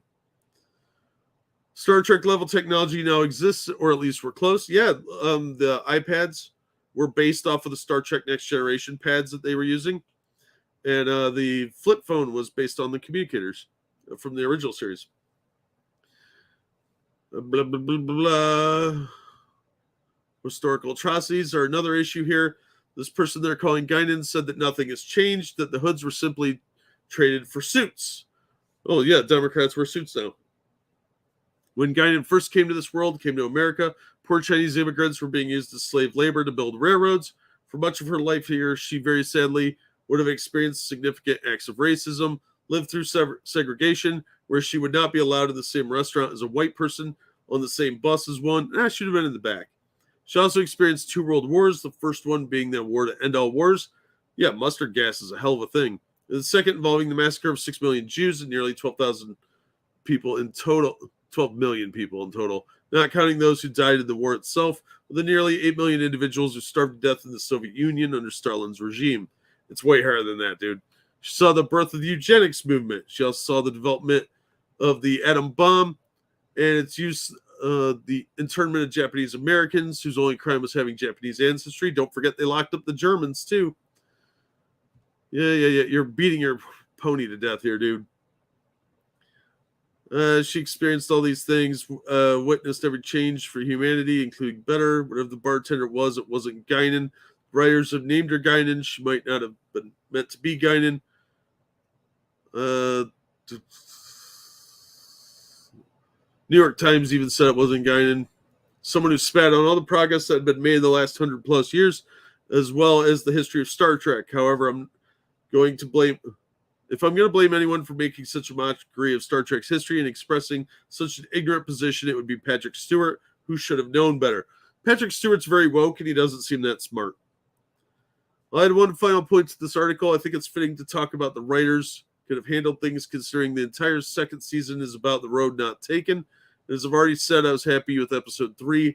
Raffi's reaction was spot on, but she only sees things from the perspective of someone from the future, where things are already pretty good. Instead of doubling down, Guinan could have been a wonderful foil. She could have expressed the joy in seeing all the progress that humanity has made, all while Picard acts as a cautionary tale that says we're not there yet. Yeah, they could have done that, but that won't give them the political woke backpats that they so desperately want.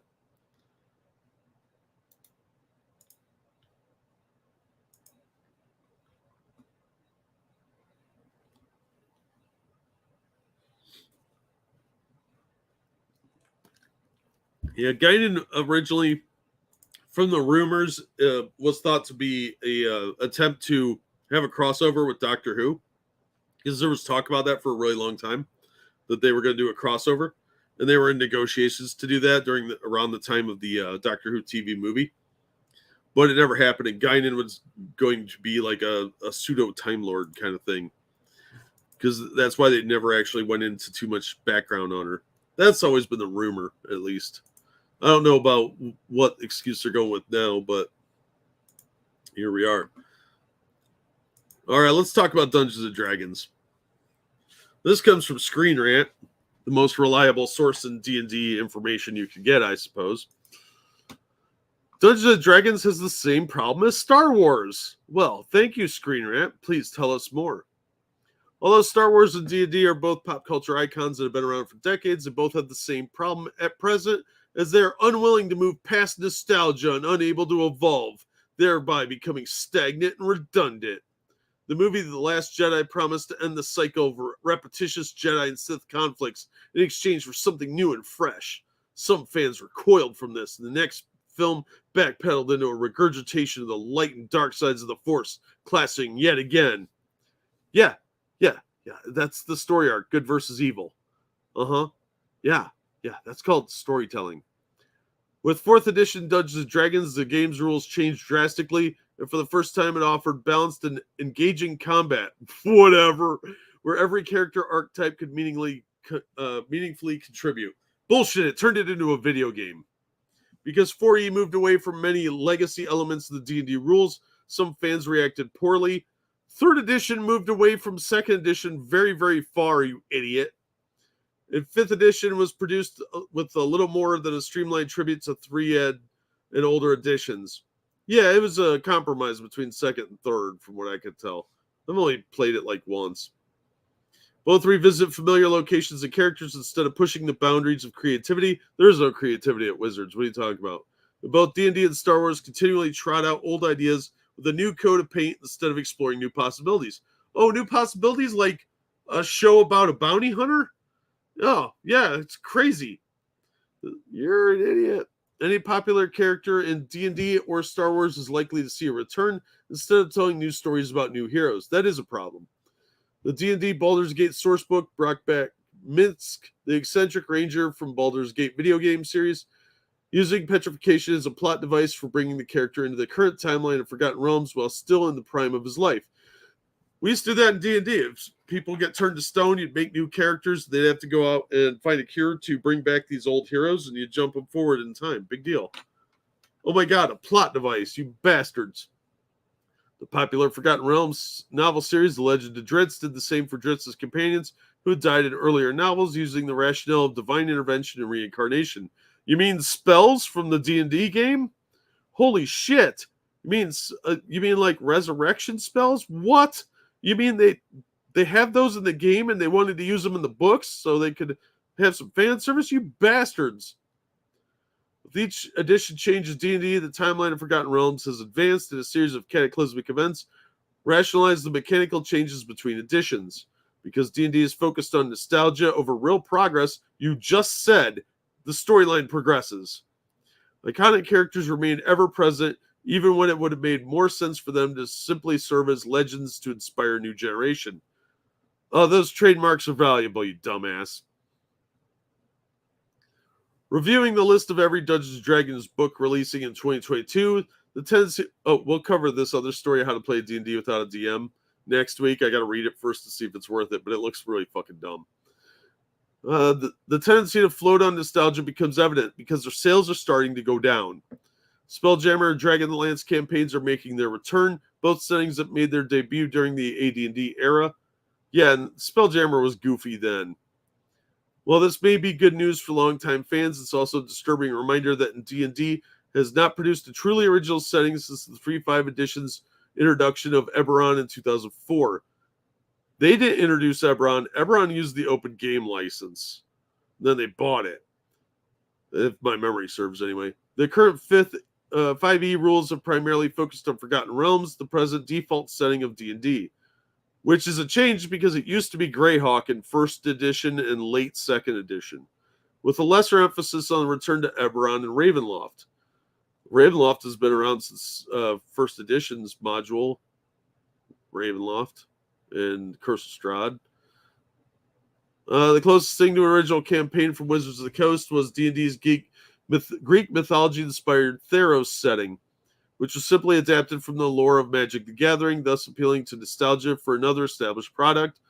Among the most recent official WotC settings, Wildmount is arguably a truly fresh 5e D&D world, but it originated from a Critical Role campaign. I don't fucking care about Critical Role, so I'll never look into that, making it yet another grab at nostalgia for a demographic. You do understand that, like, that's a built-in customer base that's not nostalgia. First of all, Critical Role isn't old enough to be nostalgic yet, so that's misleading as all get out. Imagination, Kyler, what are you talking about? Don't fix what isn't broken? Exactly. It's not nostalgic to have a product that people like and keep selling it. You can make new editions. You don't have to retire any of this stuff. Like D&D, Star Wars nostalgia damages new stories being told. No, they just lack creativity over at Lucasfilm. While D&D continues to trot out characters and campaign worlds from its back catalog, Star Wars does the same. And those legacy elements often damage the integrity of new stories being told by shifting attention to the franchise's past, or tying it in so they can make more money from the old crowd as well as bring in new people. That's called cross-marketing. If there was a Mandalorian video game adaptation, a playable Baby Yoda would not be surprising, even if the franchise's willingness to prioritize nostalgia-driven fan service over all else. There is a little too much fan service in Star Wars because they have no ideas. They tried High Republic and it failed miserably. because their stupid ideas were uninteresting, uninspired, and poorly executed, including a navigator that's geoed the rock. Mandalorian's story was meant to be about Din Djarin, the titular Mandalorian bounty hunter, but more of the focus of the show shifted to the child Grogu, essentially an infant version of the familiar Yoda character.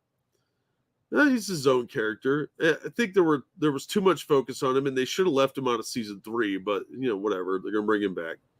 The movie Rogue One was a well-crafted, self-contained war story about a group of rebels who make a desperate sacrifice to secure the plans for an Imperial superweapon.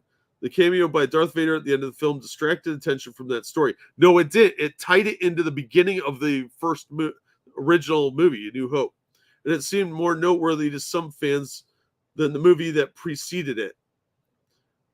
No. The same is true for the Darth Maul cameo at the end of Solo, A Star Wars Story. I'll give you that one. Darth Maul was a pointless cameo at the end of that movie. It had no point being there, but that movie didn't need to be made either. With its 2022 release, WotC is bringing back the 30-year-old Spelljammer D&D campaign setting and the close to 40-year-old Dragonlance. Both were popular in their own way. Dragonlance was arguably vastly more popular and was for a long time rivaling Forgotten Realms, not as a campaign setting, but as the books. In some cases, I would say that Dragonlance probably outsold a lot of the Forgotten Realms stuff. Though some fans are happy to see old favorites officially updated for the current rule set, the absence of an original campaign world designed around the new rules is irksome to others. When WotC's first Dungeons & Dragons edition released 3.0 D&D, it used Gary Gygax's Greyhawk setting as the default world, just as 5e uses Forgotten Realms. Yeah, because they're familiar settings and you're trying to get people back. Later, when Eberron launched for 3.5 D&D, it was a world crafted explicitly around the edition's mechanics, and it presented a rational and holistically designed world that incorporated them marvelously. What are you talking about? The campaign settings are not reliant on the mechanics of the game. You can adjust any campaign setting to the game. The people done it with Harry Potter, for God's sake. This person's an idiot. Well, for D&D, there was no true original campaign setting, only the vague setting concept of points of light detailed in adventure modules. These adventures established the Nentir Vale region of the continent of Nerith, but purposely omitted extensive world details in favor of allowing individual dungeon masters to exert their creativity in filling in the blanks. Oh, so they wanted you to be creative and do your own creations? Weird.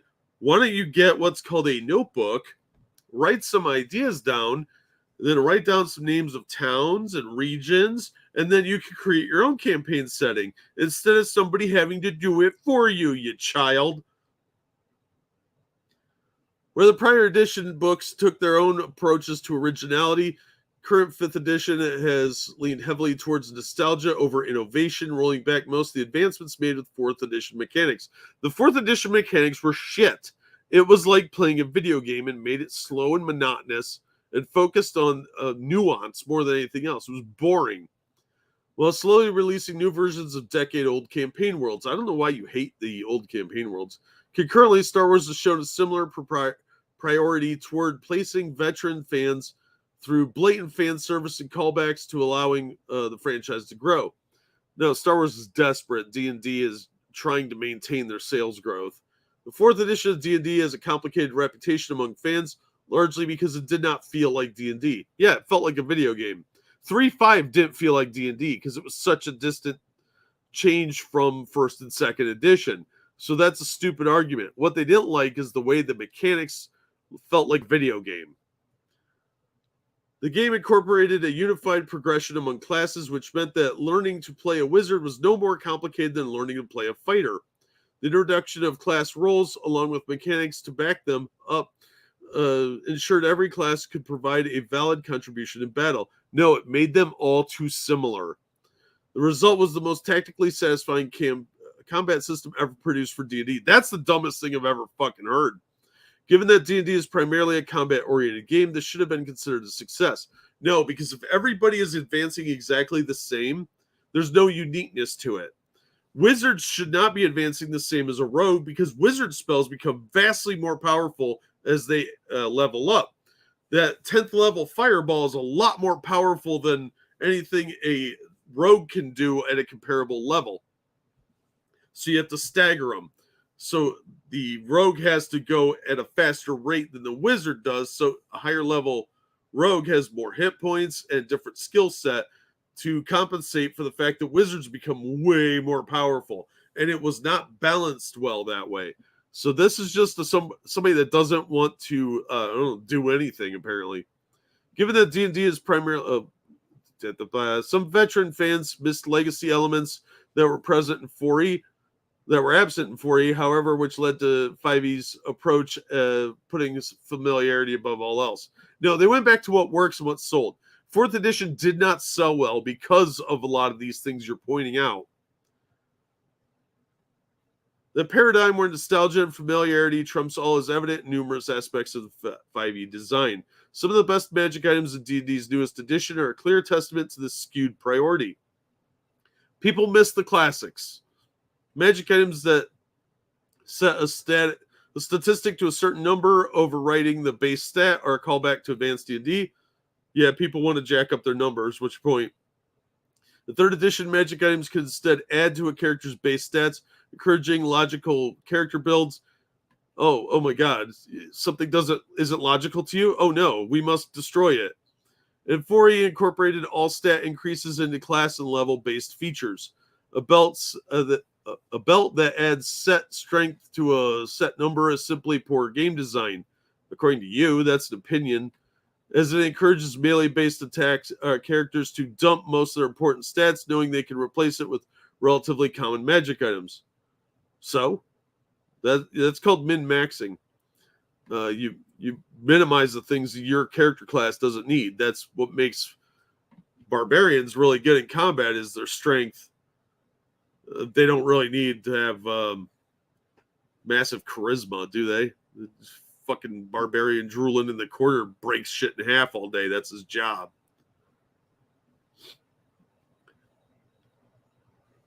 I haven't played 5e enough to have too much hate, but it seems like from what I've read of it and what little I've experienced it, it's a much better system than 4. Really should find time to DM a campaign. I would love to. I miss DMing, but I just don't have the time. I'm way too busy now. I would love to be doing more streams too, but unfortunately that has not been working out.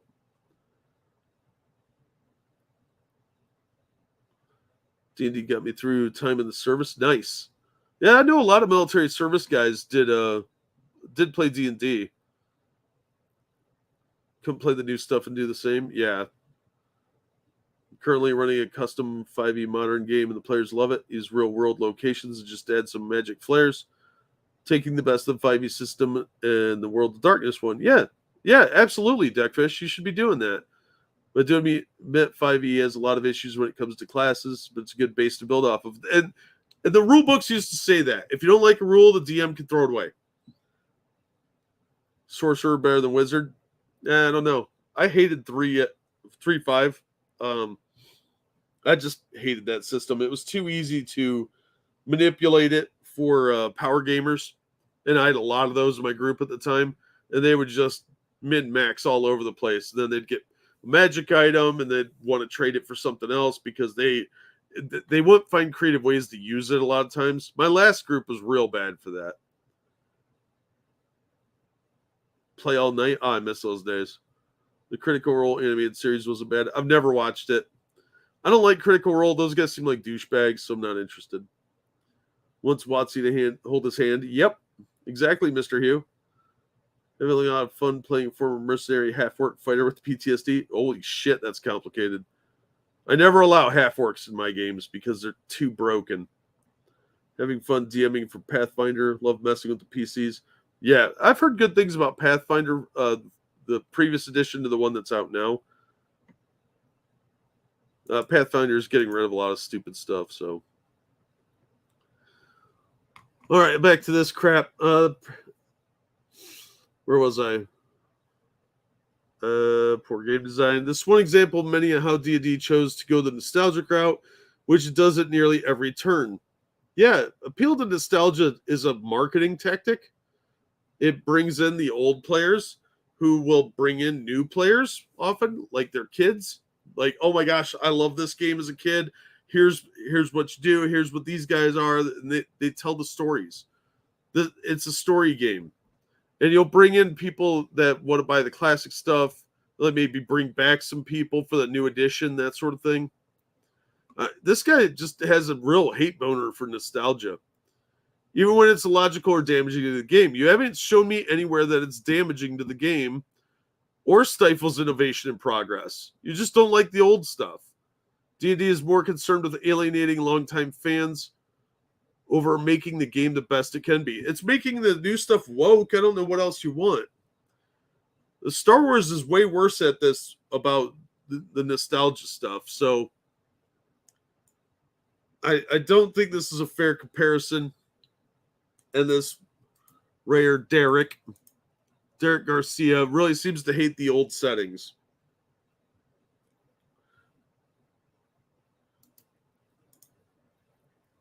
You doth your parsnips. Yeah. Having yep. So this person's an idiot. I think there's just a lot of lack of creativity going on. It's really sad to see. All right, I got 2 more articles. We're way over time, but we're going into extra innings. So it's time for me to shill again. I only play with Thaco, damn right. Now, if you're enjoying the stream, please hit the like button, share it on your social media, and subscribe if you haven't already. And if you're feeling generous, feel free to please throw a couple bucks at the Streamlabs link going through the chat, pinned at the top of the chat and in the description. You can also support me in other ways by picking up something nice from the merch store or supporting me on Patreon every month. Those links are in the description. And if you can't do any of that, my other channel does have super thanks, I think it's called now. So you could do that, and you could just watch the videos on my other channel. That always helps. Miss when things were allowed to be dark and depressing, when things can be brutal, not all the safe space. Yeah, that was one of the fun elements, was finding creative ways out of problems. D&D is supposed to be a brutal and harsh world. It's not supposed to be all sunshine and lollipops where you sit around and do prancing with unicorns. Because people in the Middle Ages, in any world with magic and dragons, is going to be a brutal and harsh world where people are kind of out for themselves. And a lot of people are going to die. It's sad, but that's life in those primitive conditions.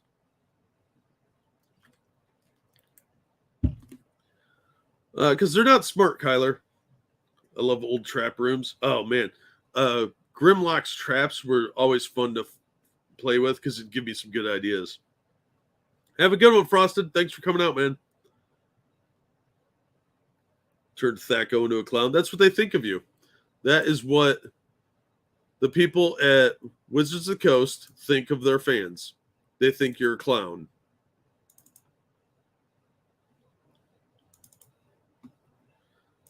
They see you as nothing more than a grumpy old man who wants things to be the way they were, when things were fun.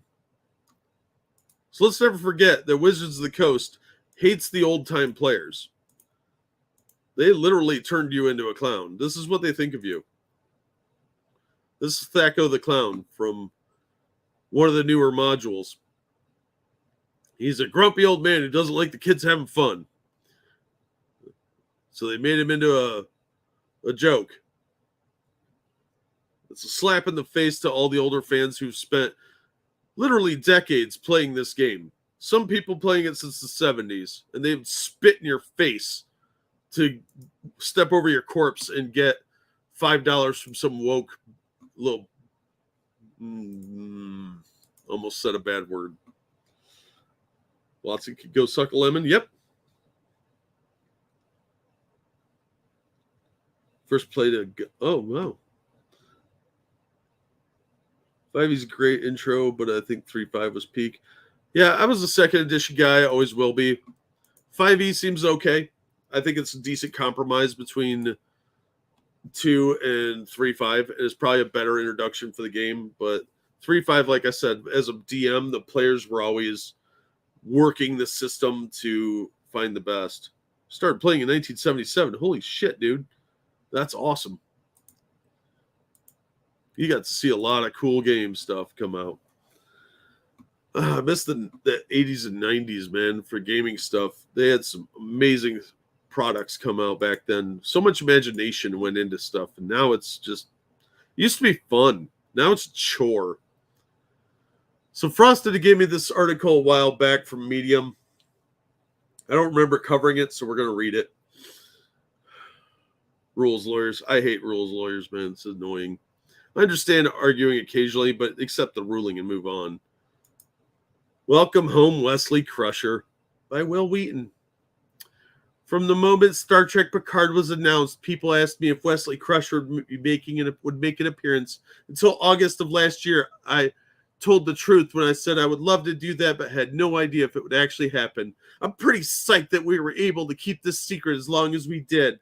I want to take a minute to share why Wesley's return to Star Trek is so deeply meaningful to me. Why this is so much more than merely playing a fun cameo for 2 pages. I want to tell you what Wesley Crusher means to me as an almost 50-year-old husband, father, and survivor. Oh, a survivor. Oh, he's so stunning. Look how stunning and brave he is, guys. Stunning and brave. I love Wesley Crusher. I cherish Wesley Crusher. I am fiercely proud of Wesley Crusher. It's an honor and a privilege to be the actor who played him, but that wasn't always true. For far too long, I allowed my opinion of Wesley and my opinion of myself to be defined by others, and it hurts so much. I almost walked away from Star Trek entirely just to get away from it. Wesley's fictional journey and my real-life journey are remarkably similar. We're both incredibly smart kids who struggled to fit in with our peer group. Modest much. Neither of us had a relationship with our father, Wesley, because his father died when he was a baby. Me, because my father chose to be my bully instead of my dad. Both of us spent our entire lives on paths we did not choose, struggling every single minute of every single day to make people who put us on that path proud of us. We both felt uncomfortable in our own skin and ended up spending so much time in our intellect as we could because that was a place that felt safe. Notice the less than subtle little like, oh, I'm so smart backpats here, you little douche. Our stories and paths diverge wildly in our teens. He's awkward and angsty, but genuinely loved and supported by the adults in his life who encourage him to explore his interests. I'm awkward and angsty, but I'm invisible to my dad on a good day, and my mother does not see me. Instead, she only sees the kid from Teen Beat and all the trappings that come with proximity to him that she can scrape up for herself. Welcome to Hollywood, kid. In my headcanon, Wesley felt alone because he didn't want to go to regularly interact with kids his own age. And if his life mirrored my own at that time, a lot of kids he would have wanted to be friends with judged him before they knew him because he was kind of famous. Let me tell you, with every room you walk into is filled with people who've already made up their mind about you before you even introduce yourself. You just stop walking into rooms, or at least I did.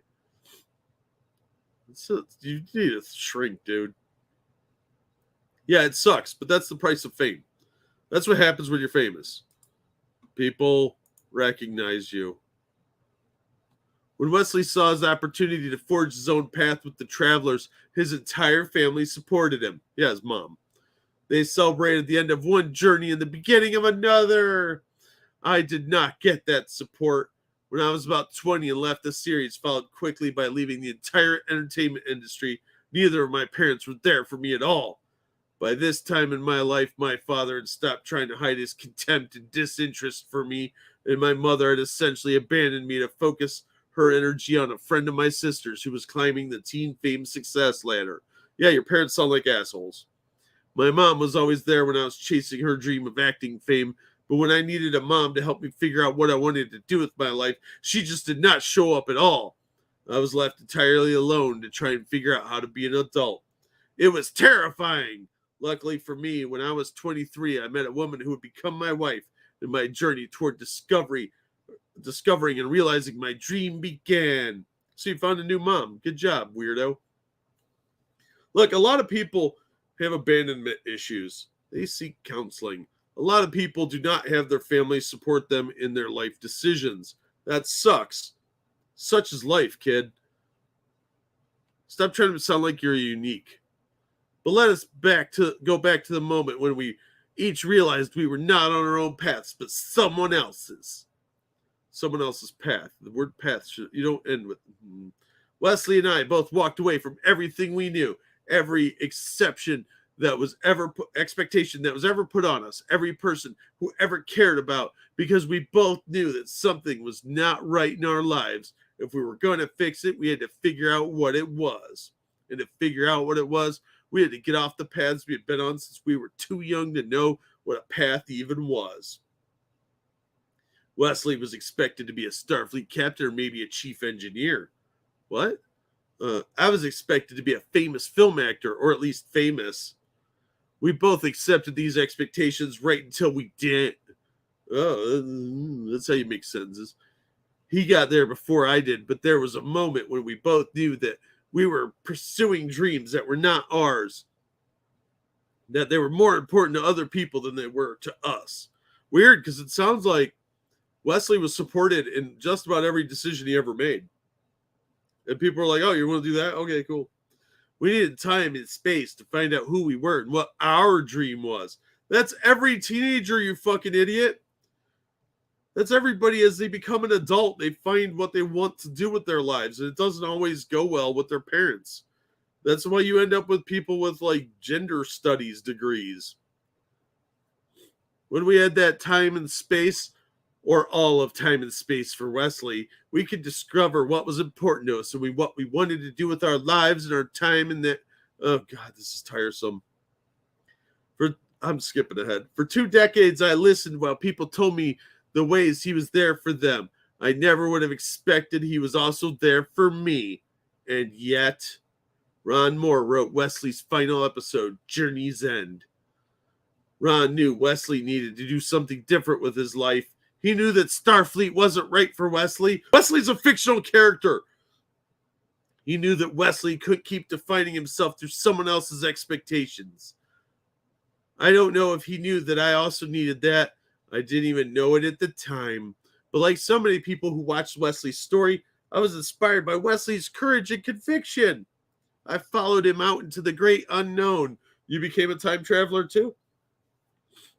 I was surprised to discover that as I got to know myself all over again for the first time, that's contradictory, I also got to know Wesley. If Wesley could matter so much to so many people, nobody liked Wesley. Why couldn't he matter that much to me, the actor who played him? It took a long time and a lot of work to find the answer to that question. I wrote a whole book about it. In fact, nice shill. But that's what's important is that much in the same way I have had allowed myself to be defined how, oh my God, stop, oh, blah, blah, blah, blah. I love that life I've built for myself. I love and am intensely grateful for the place in Star Trek that belongs to me. As the actor who played acting ensign Wesley Crusher, who now plays the Traveler, formerly known as Wesley Crusher, who is the host of The Ready Room. I and Wesley will always be part of the next generation for the rest of our lives. And that would absolutely have been enough. The fact that we both get to be part of not just the next generation, but also part of the largest Star Trek universe is a privilege and a gift that I will never take for granted. Apparently you did just take it for granted. We talk about how Star Trek is so inspiring when it shows what's possible, what we can achieve for ourselves when we work hard and work together with compassion and empathy for each other. For me, it goes deeper than that, because finding love and compassion for Wesley Crusher allowed me to find love and compassion for myself. Oh, you're so stunning and brave. Oh, look at you, Wesley. You're a middle-aged man with a sad existence. Your life makes me sad. He's a nobody these days. He's a has-been. And I get he's trying to milk that for a little bit of fame. I don't begrudge him making a little bit of money off that, whatever. But he's such a douche about it. Like, I had to find myself. He calls himself a survivor because he was bullied as a kid. Grow up, dude. Bad actor Wesley Crusher was a confused character pushed by plot lines. He was pushed by bad plot lines, too. They wedged him into everything they could because they're like, we need the teen demographic. Yeah, Mr. Hugh, I suspect he probably does have some serious, deep-rooted issues. He probably does, Mr. Hugh. I bet he introduced himself as Wesley. It wouldn't surprise me. I'm the actor that played Wesley Crusher. Do you know who I am? I bet he would play the Do You Know Who I Am card, too. Well, we got one last story, and then we're going to wrap it up.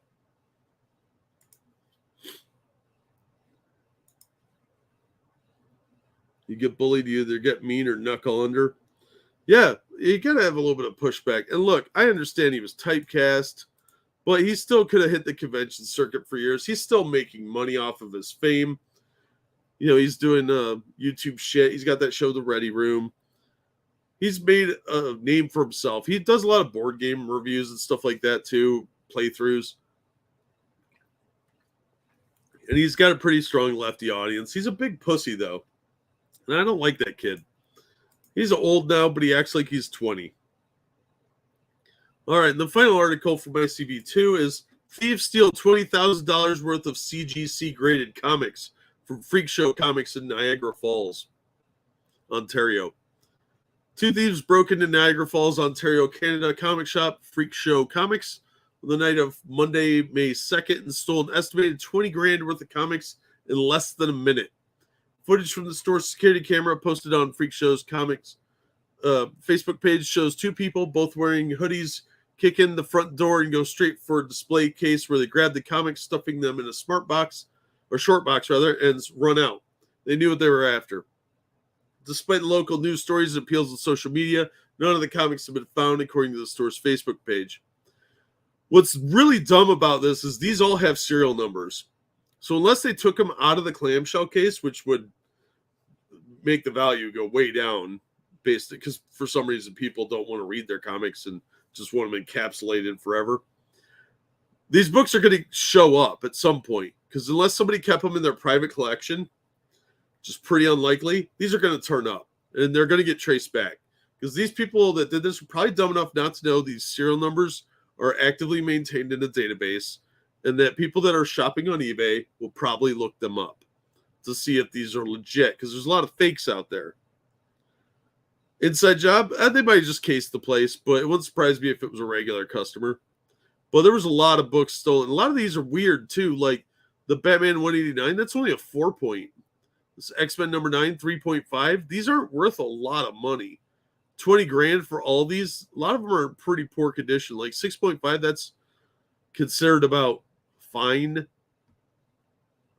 The 4 points a low end fine. So yeah, Sea Devils number 13, not a big market for that. So if that pops up on eBay, it's going to get tracked down pretty quick. Green Lantern number 9, 4 point. Number 6 is a 1.8. The cover's barely attached.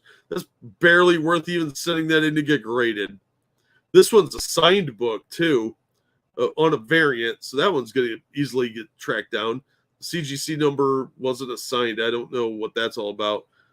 They just probably didn't have it on hand to report it to the group here. But Phantom Star Killer, that one will that'll turn up. If they eBay these are going to show up. It'll be easy to track back to whoever stole them. So this was a dumb move on somebody's part, unless they're planning on keeping them. Hey, Eagle, how's it going, man? Learned a little secret about people, and when I use it, I become friends with the scariest bully in the school. Yeah, make friends with the bullies, I guess. That's one way to not get bullied. You could be a henchman or a minion. So that's it. I wanted to close on that in case anybody had heard about that. It's kind of a dumb move on somebody's part. We used to have approximately 500 comics, baseball card posters, and numerous other things. My mother threw it all out. That sucks, dude. I was lucky. My parents were very supportive of my hobbies, but a lot of my stuff washed away in various floods because my parents lived on a river, and I continue to live on rivers for some reason. Probably because they're cheap living areas. But yeah, floods took away a lot of my toys, a lot of my cards. I had some stuff stolen over the years too. That sucks. I stole my comics back in 2008, 2009 during the crash, and got nothing for them. And now that stuff is worth ridiculous amounts of money. Because I had over 100,000 comics in my personal collection. And then I had the store stock too, which a lot of that wasn't worth much. So I sold that really cheap.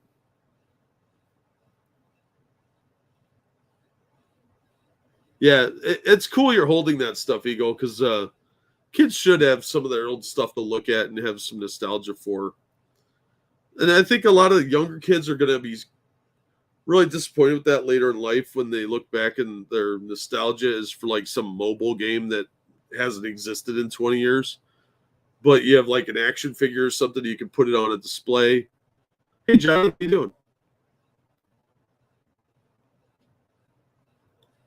Nice views of the rivers, but floods scare me. They should. They're very destructive.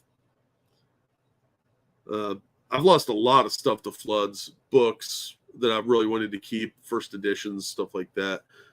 Toys. A lot of my old toys are gone because of that.